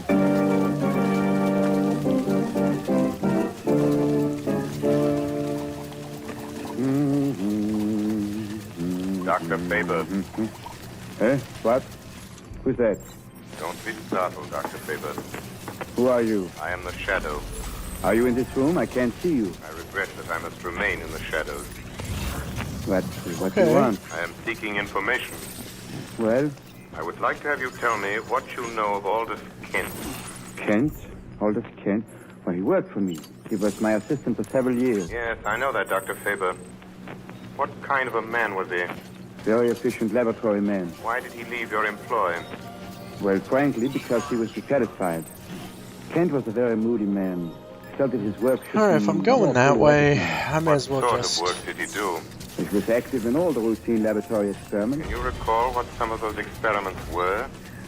Let me see. Well, he made some really brilliant contributions to our work with the Röntgen ray. That's the X-ray, of course. Yes, I know. Exactly what were those experiments? We were varying the ray to determine its effect on animal life. What was that effect? Well, at one stage of the game, it was destructive. We developed a ray that was capable of destroying the white corpuscles in the blood of the laboratory animals. Enormously interesting, Doctor. Tell me, does such a ray have the same effect on human beings? Oh, yes, it probably does. Thank you, Dr. Faber. Okay, so I'll let it drag me out to the middle and then I'll fight it. That's my idea.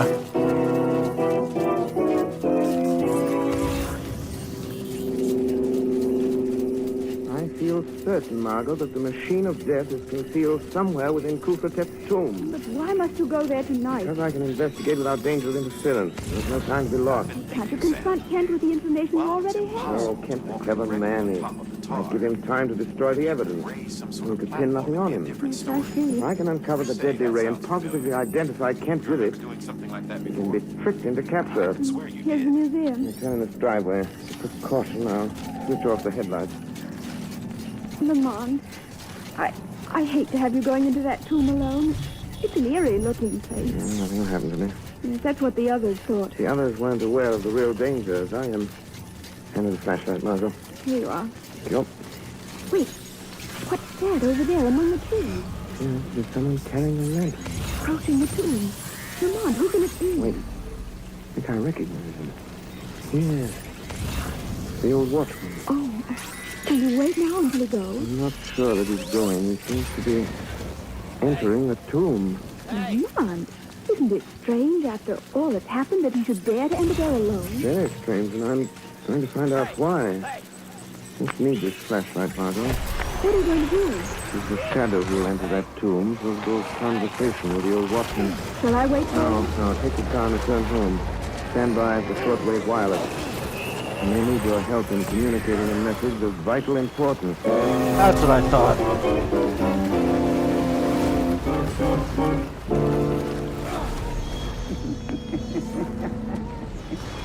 Good evening, Your Imperial Majesty. I've come again to see that you are working well. The work is nearly done. Only one more. One more to gaze into your eyes. And then... then we'll venture All right, baby. You have served me well. Hey, who speaks? Who indeed would speak within the resting place of the key. Yay! Gotta rock the stupid baby. Rock stupid baby on my glam suit. I don't know why you won't shut up and let me loot. I get you're crying and this is kinda dumb. But if baby don't shut up, I'm gonna die some. You have nothing to fear. You are not angry? Why should I be angry toward one who serves my interests? I've come to reward you. To reward me? Yes. But first, I must have an accounting. Well, what do you mean? You must tell me how you brought death to the defilers of my tomb by the curse which bears my name. Oh, the credit is not mine, Your Majesty. Whose then? Alright, you done, stupid baby? Why should he concern himself with me? It is not your vengeance alone that he seeks, but his own as well, and mine. Kent is a great man, but no one will recognize him. They keep him slaving in the museum day after day, doing all the real work. Well, some others get the glory, just as they did to me. But now he's evening his score. Hale, Avery. Alright, gotta get up here. Stevenson. Oh, stolen fame. One more must die. Hawkins. Alright, so go here, yes. That is rightfully his. Do you know how Kent destroyed those men? Well done. Of course. I helped him, Your Majesty. Yeah, it was clever. So clever. They all scoffed at the legend of your curse, but But it was really you who killed him. No one would dream that within your mummy there lies... I can get over this. Thank you. The ray that shines from your eyes and destroys all who look upon you. Show me how this is done. I'm gonna come back and mess you up. Please, Your Majesty. Here, hidden here in the wall is a switch. You see? It is thrown here like this. Then whoever approaches the mummy cave, as I'm doing, and lift the lid, so... Okay, you know I'm online, right? Into your eyes. The gleam of death shines upon them. Alright, this is getting me closer. What have I done? I didn't mean to look. This is boring. Save me. I understand the significance of the shadow, but... Around Dodge City and in the territory on west, there's just one way to handle the killers and the spoilers, and that's with a U.S. Marshal and the smell of gun smoke.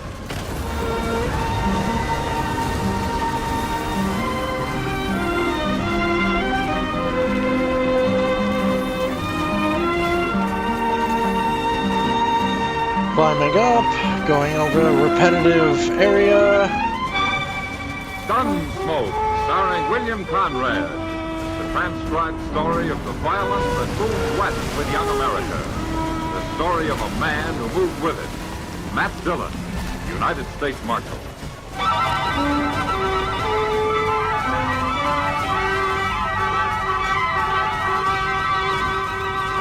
Oh, get me up there! Come on. I would love to stop and kill that thing, but...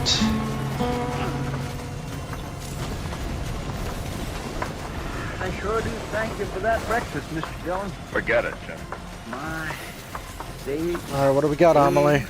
Potatoes. If you're even real. Why, that could last a man clean to noon dinner. I guess it could. Mr. Dillon, you figure Emil will have your horse shod by the time we get there? Oh, he should. You think he's done him any good? He's a good blacksmith, Chester. I got close. He trimmed up his feet right before he reset those shoes. He ought to be fine. Oh, you suck, lady. Yeah. Just gonna go ahead and do me like that. Oh, hi, Sam. Now drown and die. Yeah, I think it is. I'm telling you something else, Dutchman. You can whistle for your money. You won't get it from me. All right. I don't make you pay. Morning after I got him home, he was so lame he couldn't walk. I'd have break your head. Please, if it was my fault, something I did wrong, don't pay me anything. That seems fair enough, Tolman. Excuse me. Oh, Marshal, So this tired. old Dutchman messed up my pony, and then he wants to get paid on top of it. Well, maybe it's a stone bruise. It ain't no stone bruise, Marshal. It's pinched feet, that's what. Is that the horse you're talking about? Why, no, he's back at the place. This is another one. How about my horse, Emil? You finished with him? All finished. Now he walks good. Ah, fine. Well, how much I owe you? $2, all right, Marshal? Sure. Here you are. Alright, Sam. Yeah. Let's do this confusing thing. You get up behind. I'll ride you back to the office. Come on. There we go. Marshal. Yeah. Mr. Tolman told lies. Oh? Yeah, the horse he ride just now is the one I shoot 2 days ago. You can see he's not lame. He didn't seem to be. There's sure nothing wrong the way he travels.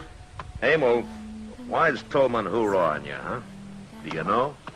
Maybe because I'm German. Okay, so I need to find... Maybe something else. Who knows? Well, I'll ask him to settle his bill with you if you like. Hello, totally not Sarah Chalk. Well, you won't get rich if you aren't paid, Emil. Money is good, yeah, but better to have no enemies. All right, Emil. Well, Chester, hang on.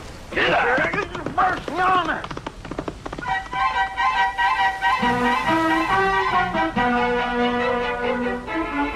Alright, so I'll have to find this. Don't mind me, I'm just looking at some medical results while this is going on. What, Chester? Did you know that Lily Langtry's going to be here in a couple of weeks? Oh, how did you know? Vitamin Mr. D Hipple over at the Opera House supplements. told me, and in case I Okay. don't get to see her, he's going to let me have one of them big picture posters. He is? Yes, sir, the Jersey Lily. My, I sure would like to be Okay. tall hog Get to up, that Sam. talk. Oh, hello, Matt and Chester. Hello, Doc. Hello, Doc. Hey, did you know Lily Langtry's going to be here, Doc? Oh, of course, Chester. I already paid Hipple for a chair. Is this all you two got to do? Just sit around and talk? Well, things are quiet, Doc. We can't always Oh, have no. shut up cowboys. Just to Hello, keep Higgs, you busy. jerk off. Besides, we're waiting for the evening stage. Wish I had the loan of a dollar. Maybe I'd get to see the Lily, too. Chester, here's the dollar. Now, will you be quiet? Well, sir, I sure do thank you, Mr. Dillon. Oh, Emil, come in, come in. Which is the southern way of saying hi, dummy. Oh, fine, fine. I think that shoe has fixed him up. Good. Hey, you're all dressed up, Amos. You got your Sunday clothes on. Yeah. I'm meeting stage 5 o'clock. Oh, is that so? Yeah. Got new wife coming. Oh. You got what? Is right. Well, I didn't know you were married, Emil. Oh, not yet married. I will get married after she arrives. Well, forevermore. Who is it, Amos? Well, I am doing good now and want to have wife and children. But girls here in Dodge don't want husbands. They like better the Texas Trail and Longhorn. Well, there's a lot of excitement and money to be had working around the saloon. That's true. Yes. So I answer advertisement in St. Louis paper. Advertisement says young German woman wants husband. So I write to the paper. They come to Dodge City. See wife. Okay, you weirdo. And she's coming in on this evening's stage. Yeah, that's right. Oh, where? That's just fine. You got a place for her to stay? Yeah, I talked to Mr. Green at the Dodge House. She'll stay there until I get a place ready behind my suite. It's here. The stage just pulled up the other side of the platform. Oh. Well, good luck, Emil. Tell you what say we make it a race? Marshal, you and Doc and Chester come too. I want you to meet. Who wants to? We'll be proud, Emil. The eve of extinction. You? Bring focus to the Funny thing, I'm not afraid of anything. But now, my stomach is sick. Well, there's only one woman getting off the stage. That must be We'll her. all be dead. Yeah? She's a pretty little thing, ain't she? Well, go on, Emil. She's standing there waiting. Oh, we'll stay here. Go on. Well, Go on, man. Go on. There's plenty of time to be nervous later. Come on, are we gonna fight or is this...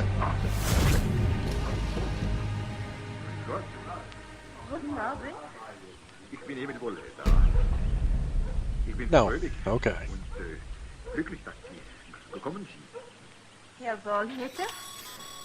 Ich habe die Reisewarnung. My, listen to that. Nein, ganz gar nichts. Ich bin erfreut. Makes you wonder how they can understand each other, don't it, talking that way? Oh, Chester, for heaven's sake. Liebe Leute, ich werde Sie Ihnen... Oh, look, he's bringing her over here. Sprechen Sie Englisch, Fräulein Kötchen? Ja, natürlich. Ah, gut. Marshal Dillon. I will. Gentlemen, Miss Gretchen Schiller. How do you do, gentlemen? How do? Gretchen How do you do, Schiller. ma'am? Welcome to Dodge, Miss Schiller. Thank you, Marshal. I hope you'll be happy here. You certainly got a fine man. I know much about him already. We have written. Now, Marshal, I will take Gretchen to the hotel. Kommen Sie. Wir gehen jetzt. Ja.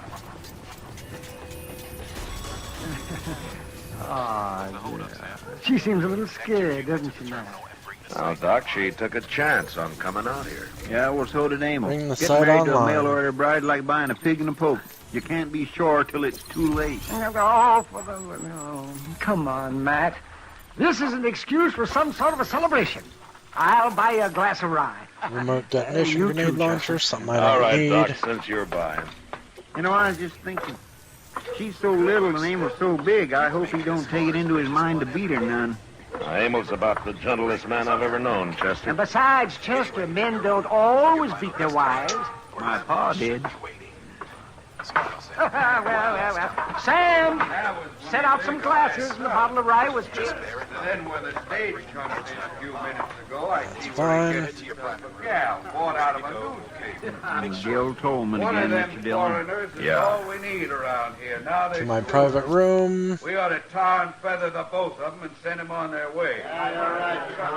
Doc, you and Is Chester what's wait his here. name going to be showering there? Good for foreigners that are Well, trying I'm to going to take grab over a the shower town. regardless.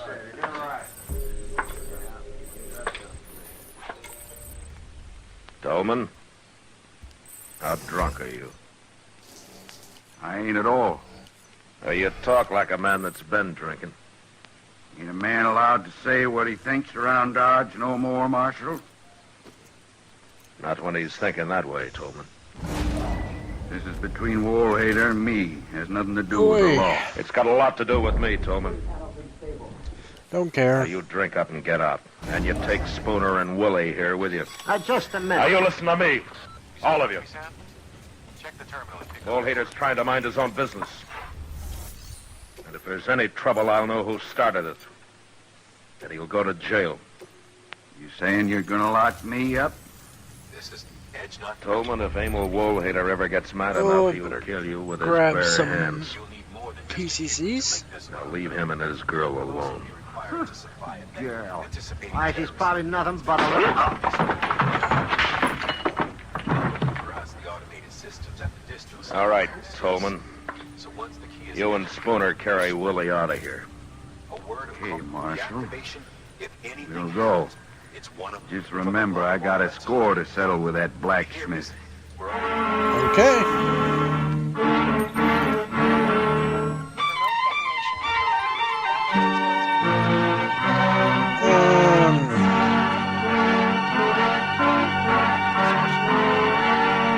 Anti-hematic, lethal grenades, slip rounds, and neat. We will return for the second act of Gunsmoke in just a moment. But first, later tonight, CBS Radio's Gangbusters again recreates a dramatic, spine-tingling, factual history of the pursuit and apprehension of some of the world's most dangerous criminals. Tonight's program reveals the story of a strange stick-up gang which comes to no good end in the case of the close-knit family. It's another story based on actual police files, telling the truth about criminals and crime. Don't miss the case of the close-knit family on Gangbusters over most of these same stations later tonight. now the second act of Gunsmoke.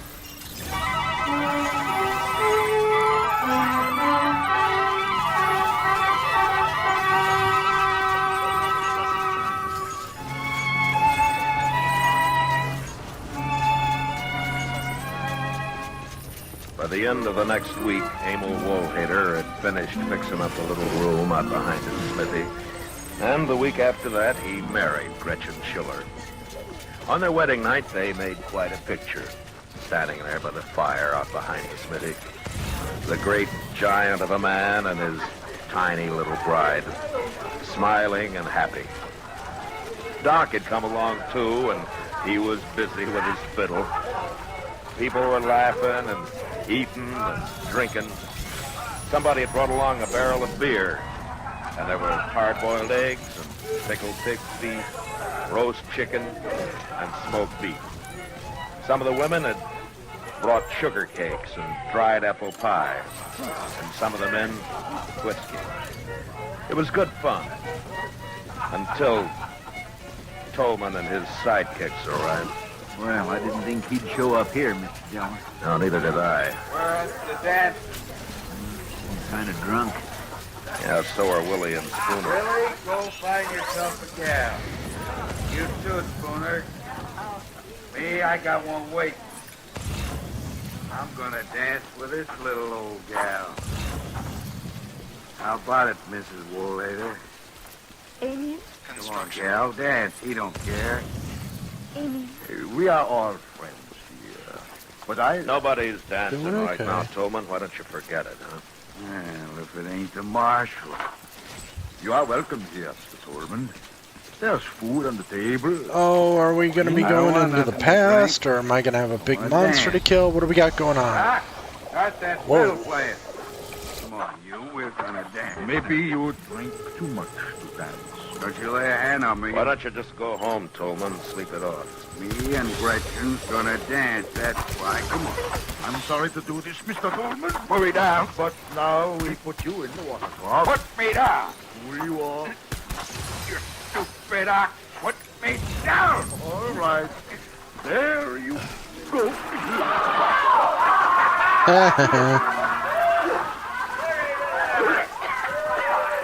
Well, that'll quiet him some, Abel.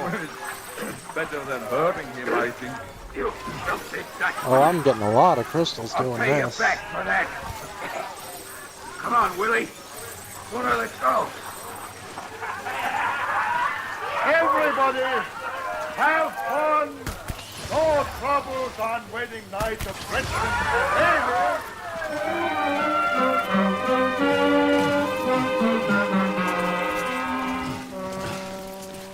And there wasn't any more trouble that night, or in the week that followed.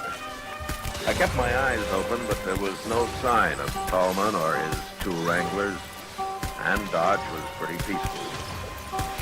Then late one night, trouble did come, but not the way I'd expected it. I'd fallen asleep on a cot in the office. Mr. Dillon. Mr. Dillon. What? Wake up, What? Mr. Dillon. What's the matter? What's the matter? There's a fire.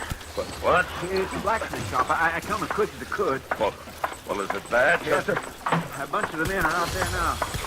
Where's Amo? I don't know. Nobody's seen him. How about Gretchen? Miss Kitty's her. She's pretty upset. Oh. By the time we got bucket lines going, this place just about burned to the ground. Well, how did it start, do you know? Don't. But a shack like that flares up pretty quick. They didn't have time to get anything out, beds or tables or the like.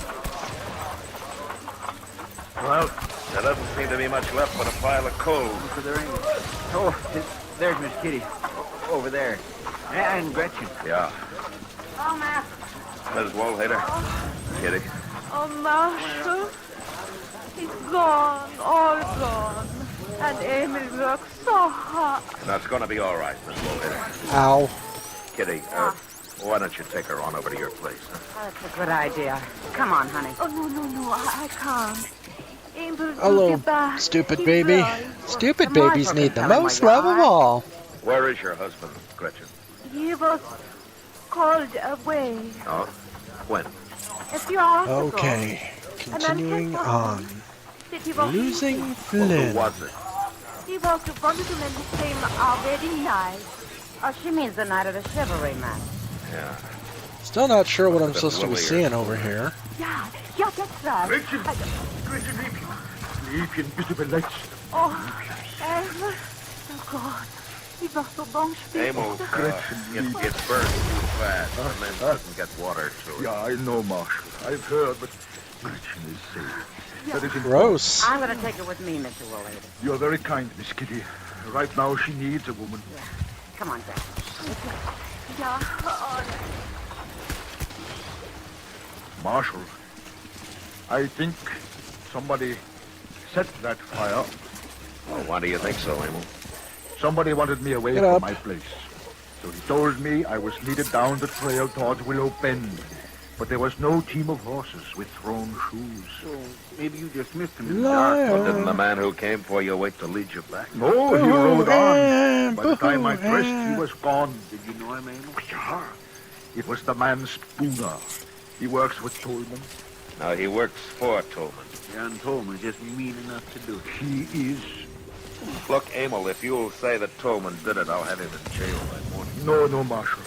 No, this I settled myself.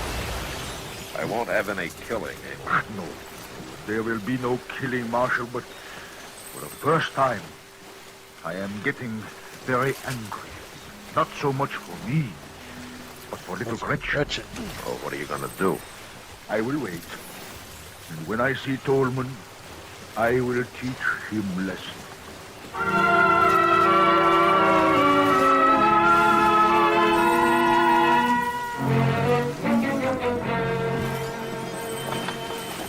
You want more coffee, Mr. Dillon? No, thanks. I don't really have any big problem with this, but Did you know Emil Woolhater's been just standing across the plaza there all morning? He's waiting, Chester. Waiting? Yeah, it's Saturday, and Tolman always comes to town Saturday for his week's supplies. He probably figures if he didn't come in this morning, people would suspect he was afraid to. Yep. Golly, Amy's still there. Just standing. You think Tolman knows Amy's after him? I don't know, Chester. We 1, 2, 3, 4. I don't want your bleeping war. 5, 6, 7, 8. This doesn't rhyme with words. Come on, Chester. Let's Not step gonna out say on the that porch, word. huh?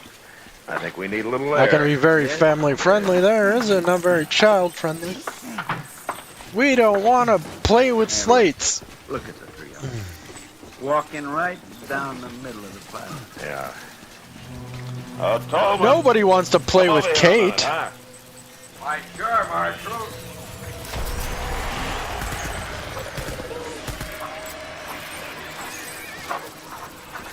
What do you want?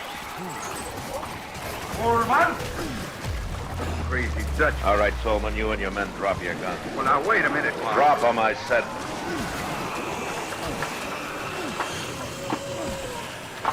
That's better. Now, gentlemen, I think the blacksmith wants to talk with you. What? Mr. Tolman. I don't mind when you don't pay me for work. I don't mind when you are a little drunk. But when you do something to upset my wife, I mind very much. What are you talking about? I'm going to fight you, Tolman. And hurt. Whiny babies need that. Owner and Willie here will carry you to pieces. I don't want to fight other men. But if they try to stop me, it's too bad. You are crazy. No. Just very mad. I'll see that they come at you only one at a time. Please, Marshal, you stay out of it, out. If they want to come at me Okay, at that the same gets me time, out of there. let them. Boys, get the Dutch.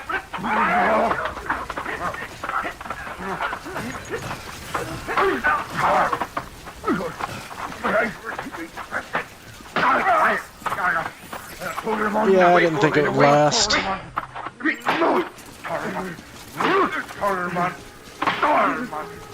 All right, Abel, that's enough. Abel! Abel, stop it! Stop it! Sure. Chester. Why are you crying? It's way far away, and all I did was take out something that was coming after us. My, what a beautiful fight. What a beautiful thing. All right, some of you men there, will you help Doc carry these three men up to his That's place? right, young fella, get the feet there. Get careful now, careful. Watch their heads against the stairs. Get that man's face up, Doc. My gracious alive, I never seen nothing like it. Alright, I have to comfort the baby, even though there's really, literally nothing going on whatsoever. You want Doc to have a look at you? No. No worse. But I will continue rocking this. No, Marshal. I go to Grynch. It is time we start. I have to figure out how I can raid out to other people, if I even can.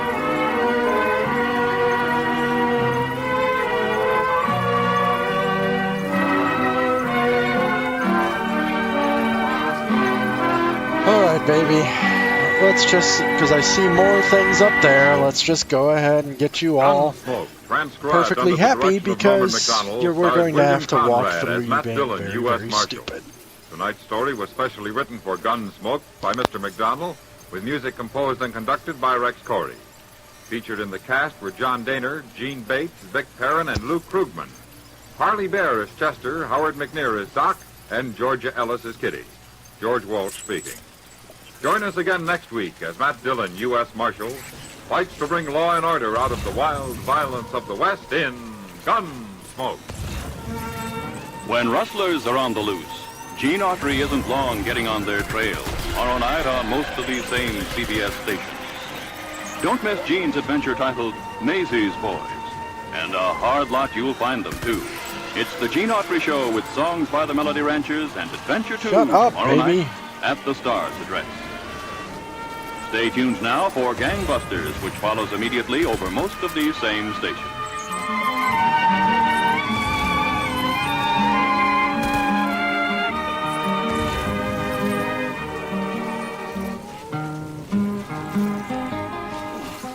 This is the CBS Radio Network.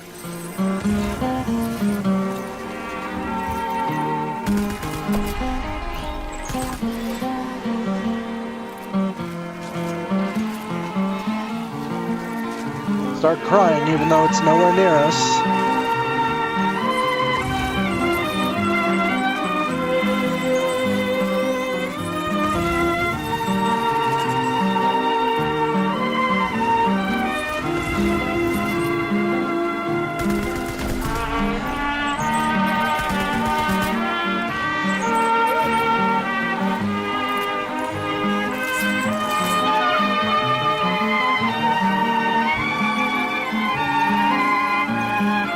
Such slow going, I should have actually stopped the fight, you think?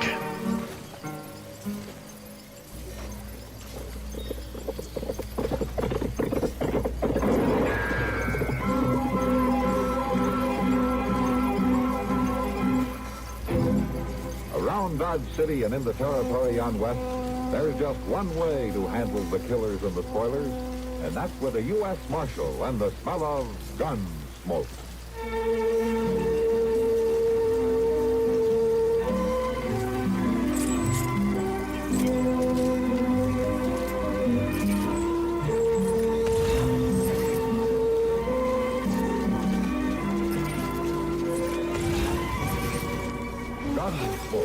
Starring William Conrad, the story of the violence that moved west with young America, and the story of a man who moved with it. I'm that man, Matt Dillon, United States Marshal. The first man they look for and the last they want to meet. It's a chanceless job, but it makes a man watchful and a little lonely.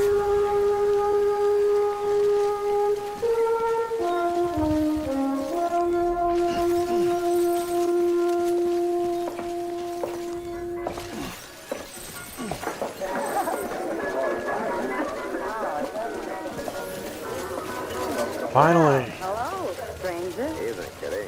Where you been? I made it, and I can fight this last boss or whatever is going on. No. It usually coaxes him into buying another drink. Or maybe I'll just save once I've got this on here. Sam? Yeah? Run for the marshal. Something the matter, man? Oh, no, nothing the matter, Kitty. It's just one of those nights, you know. No trouble? No, no trouble. No, nothing. Oh, one of those nights. Yeah. Here you are, Marshal. Oh, thanks, Sam. You know, sometimes, Kitty, I think if I have to play one more game of checkers... Yay! Are we on? Sometimes you find yourself listening to the silence. Maybe you shouldn't have complained. No, why? Here comes something. Skip Just that. Tom Carl, and he's probably looking for you. Home, Miss Kitty. Mr. Dillon, Tom Carl here just in our office. I didn't know if I ought to bother you about it or not. Quadruple rocket launcher. Never mind. Yes, sir. Well, anyways, why don't you just tell him what you've seen, Tom? Well, Marshal, I don't really know what Yay. it was, but, well, it was down there in the willows, thrashing around like maybe it was some kind of an animal or something. Well, I got thinking maybe it was an engine or a road agent or something. Now, wait a minute, Tom. Where was this? Well, down by the river, right under the bank. And what exactly did you see? Now, it was too dark Oh, to see, yes. really, but I could hear it thrashing around, making a kind of a moaning sound. The way them willows was bending and waving around, I knew it must be pretty big. Why didn't you go in and look? Check myself in and sit tight and find out what's really going on. We? Well, me and a young lady, we just left there quick, man. Oh, I see. Just where was this, Tom? Well, out by the point, just west of town. All right. Yeah, I've heard about the buggies being parked out there. Tom, you sure that this wasn't your imagination? Oh, no. No, sir. There was something there. I know that. An animal, maybe, or engine. That's why I thought I ought to come and tell you. Are you sure it wasn't some friends of yours playing a trick on you and your young lady? No, ma'am. They'd have showed themselves. I Oh, know. it's obviously Higgs. I think you ought to go look, Marshal. All right, Tom. Chester, go get a lantern, will you? Yes, sir. Come on, Tom. No, Matt. Interesting dream, huh? Yeah. Some excitement then. You know what it sounds like to me? No, what? I think you're going on a snipe hunt. Okay.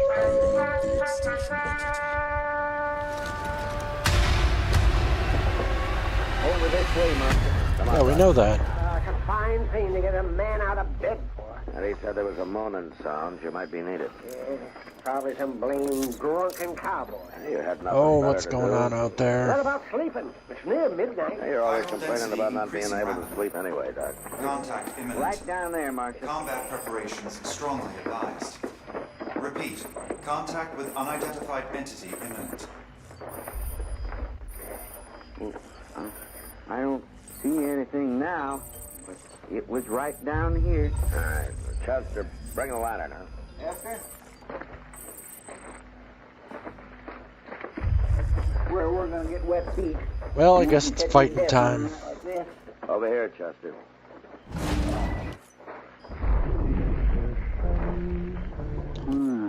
Skip the cinema. Yeah, it's something for you, Doc. Come over here. I'm going, Mr. Dillon. You recognize him? Yeah. Old Tug Marsh. That trapper who went through here with his partner last fall. Just hold that lantern a little bit higher there, Chester. Sure now. Yeah, that's better right there. Any pair I never would have recognized him. What could have done that to him, Mr. Dillon? Some big animal of some kind, a bear maybe, or a wolf. This close to town? That's possible. Oh, Doc, what about him? Well, he's alive. That's about all I can say. There's one thing, though, Mayor. These wounds are crusted. Oh, what do you mean? I mean he didn't get them tonight. Or even today. This happened 3-4 days ago. Maybe more. But then I don't see how... He's come a long way since then. Look at his knees there. And his hands. You see that? He's crawled for miles. With wounds like that? Half naked and half dead? He was half dead when he started, man. He's a lot more than that now. He's hanging on by a thread. We better get him to my office.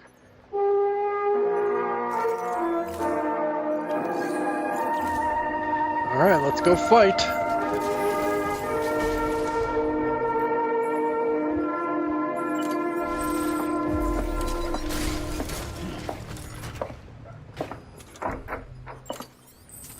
Morning, man. Morning, Doc. How's the patient? Well, I don't know how, but he's alive. And not just alive, but... All right, big boss fight. What do we got? Is going to be a big, tall jerk bag? Big, tall jerk bag. Why not? I can't fly anyway. Attack on Titan. Boom. Hello, Doc. Why don't you make that dang doctor give me something? Boom. I ain't that in a week and he gives me dishwater. You wish I could just get out of this journey. Take it easy, Doc. You've been through an awful lot. You're telling me what I've been through. Now I'm asking you. You want to tell me about it? Got him by the ponytail. Maybe not. I'm going to be curious. Well, if you have your brains, you can see. Single with the barrel, that's all. When was it? Where? Oh, 7 days. Down the nation. Out towards the Cimarron. Yes, all right, you Tug said. Dishwater. It's good for you. You need something warm in Mass you. extinctions each caused by an extinction entity. Okay. You fix me up. There's nothing to fix up. Scar tissue's already formed. I ain't going to beat the surgery, huh? Well, that bear took half your scalp and a good part of your face. I'm not talking about the death of a there's few nothing I can do dozen about that, species, no. Yeah, I never wished This- to Hampshire anyways. This is the It's granddaddy. all right. I'm a trapper, not a drummer. BT antimatter. Them Cheyenne squaws ain't scared off by a few scars. And it wouldn't be What possible. about my arm? I lost some muscle. You'll have some movement. Doug, the main thing is that you're alive and mended. Wow. Yeah, now take some of that. What do you say? Come on. This rest, you little fools, you'll be walking around again in a few days. Maybe trapping again in a month. Rocket launch. Doug, tell me what happened, huh? I told you, I tangled with a grizzly. Walked in during the next thicket and the trigger attacked me before I get my gun up. Finally killed him with my knife, but not before he shot me. What about your partner, Billy Adams? Yeah, he couldn't wait. Couldn't wait. Yeah, found me near dead. Done what he could, but wasn't much. We both figured I was a goner. And there's hostiles around, Comanches. He's nervous, I guess. Sitting This there isn't alone creepy with a at dying all. man on his hands. Only I wouldn't die for him so as he could bury me and have it done with. Did he left you? Next morning, he took everything. Didn't even leave me a knife to slit between my ribs. Now, you wouldn't do that to an animal, now would you, Marshal? Just leave him to die alone in the wilderness? You'd slit his throat for him at least. Billy wouldn't do that for me. And that's when I decided, what? That I wouldn't die. That I'd come after him and I'd live to find him. So I started crawling. 5 days on my hands and knees without food or water. And when I find him... So that's it? I just wanna... Not that. No, slow. Oh, that was a waste. Slow. Can't say I blame you much, Doug. But there is one thing I'm thankful for. Okay. Billy Adams isn't in Dodge. I'd hate to have to arrest you for murder. And then as long as I'm here, you better see him stand away.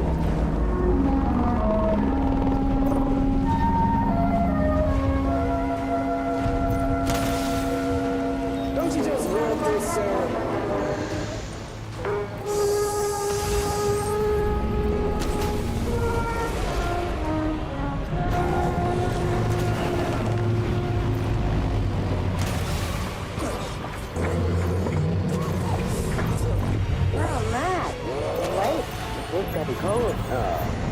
Sorry, Kitty. All right, it's down. That's good. How's your patient these days, huh? It's dark order, don't you? Yeah, well, I guess he's been around here long enough to be called, huh? Yay, that giant thing's gonna turn to chiralium because of my blood. Of his aches and pains, Doc?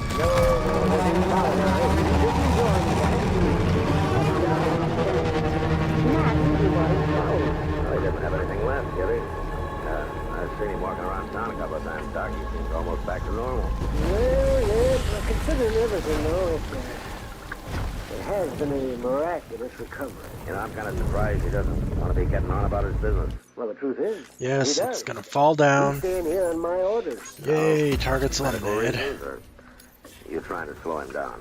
Well, if I can help to keep him out of trouble, why not? You've kind of taken a liking to the old coot yourself.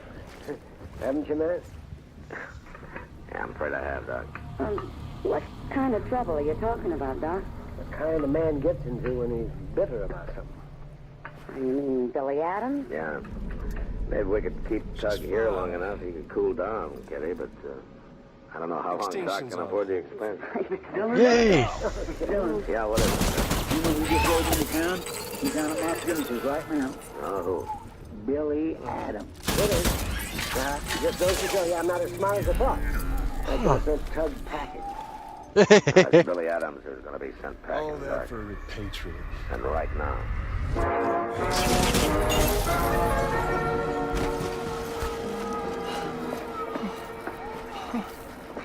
Well, I'll be the end of that baby.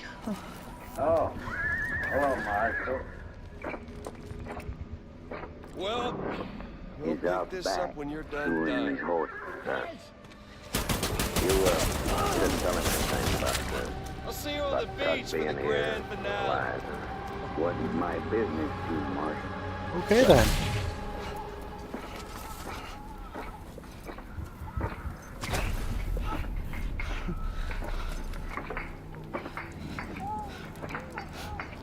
Billy. Look at all that blood coming from your artificial cybernetic hand. What are you doing here in Dodge, Billy? Oh, just passing through. Shoeing a horse, buying supplies. I'm going on west, back to the mountains. Why, Marshal? The last time he went through here, you had a partner, Billy. What happened to him? Oh.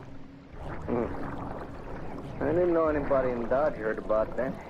Somebody from Pueblo come through and told the story, huh? Suppose you tell it to me, huh? Well, just the way you heard, Marshal. Powerful sad thing. Tug got killed by a bear.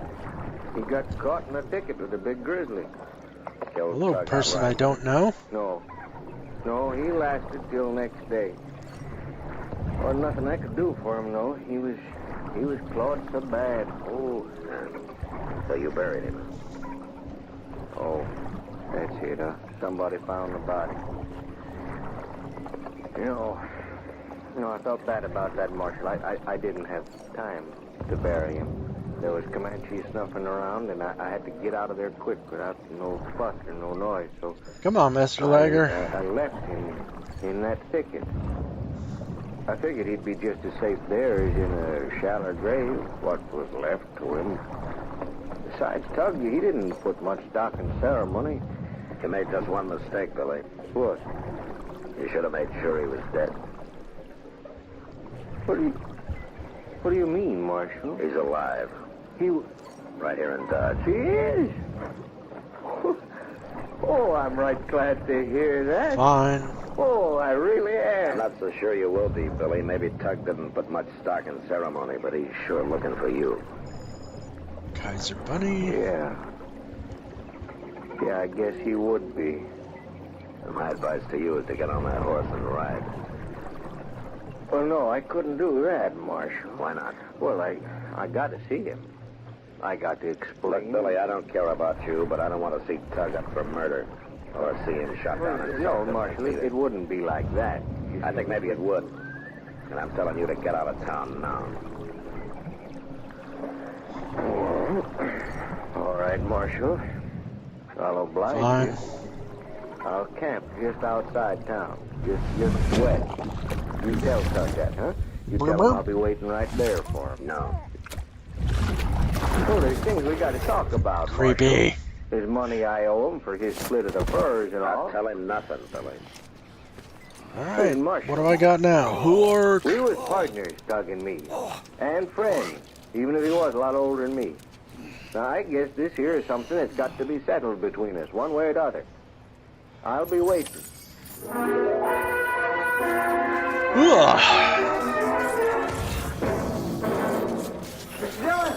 Yeah, Chester.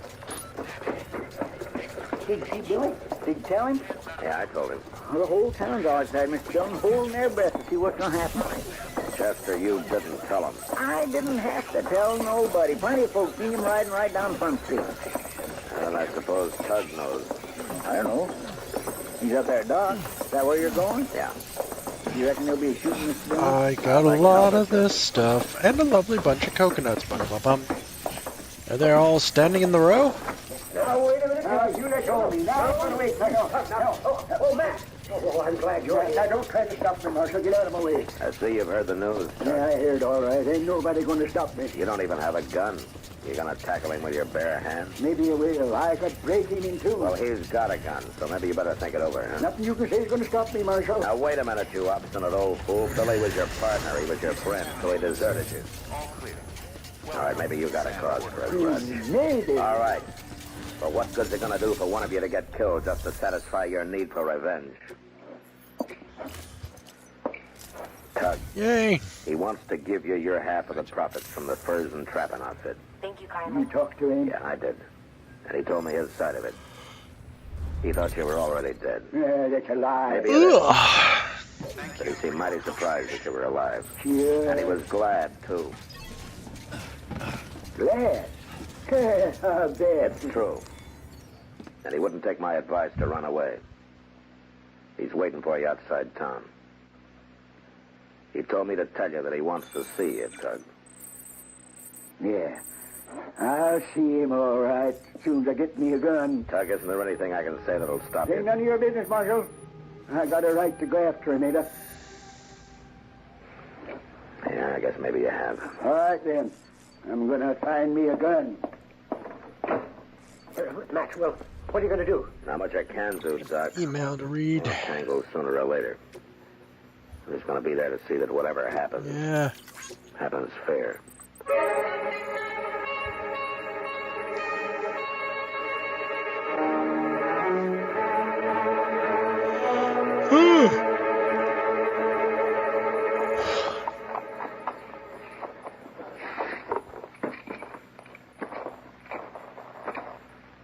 Well, Marsh, what are you doing out here? I came to warn you, Billy. Tug's on his way. Yeah. Well, sit down, have some coffee. Are you cooking? Yay! Might as well. I take it you're going to stay for the show. What are you planning on doing, Billy? Well, you'll see, Marshal. I don't think it's none of your business. Look, Billy, there's still time. Why don't you Okay. get on that horse Looks and go? like It's this gonna save an awful lot of is- trouble for everybody. You don't know Tug real good, do you, Marshal? He'd only get madder if I run. He'd just keep hunting until he found me again. Besides that... Well, Okay, let me load guess in he's got a my... right to... He's got a right to hold a hate for me. I done a wrong thing. Leave him like that. Billy, you really didn't think he was dead, did you? No, but I thought it was just a matter of minutes, and there was minutes might have meant I'd be dead, too. I guess it was wrong of me to think of saving my own life. Well, at least that was a human mistake. Okay, that has Right been now, I quite didn't a go bit ahead of and do fun. what I almost did. And it has been Thought I great should have having done you what folks mean. with me. Well, you know what you do for any dying I'm animal. still finding Look my out my legs, knife. finding I out never how to got best to do it this, but I hope you have a wonderful day because, I couldn't bring myself to it. well, and I'm he's not glad here, now. but it's a wonderful life. In a way, me being a cow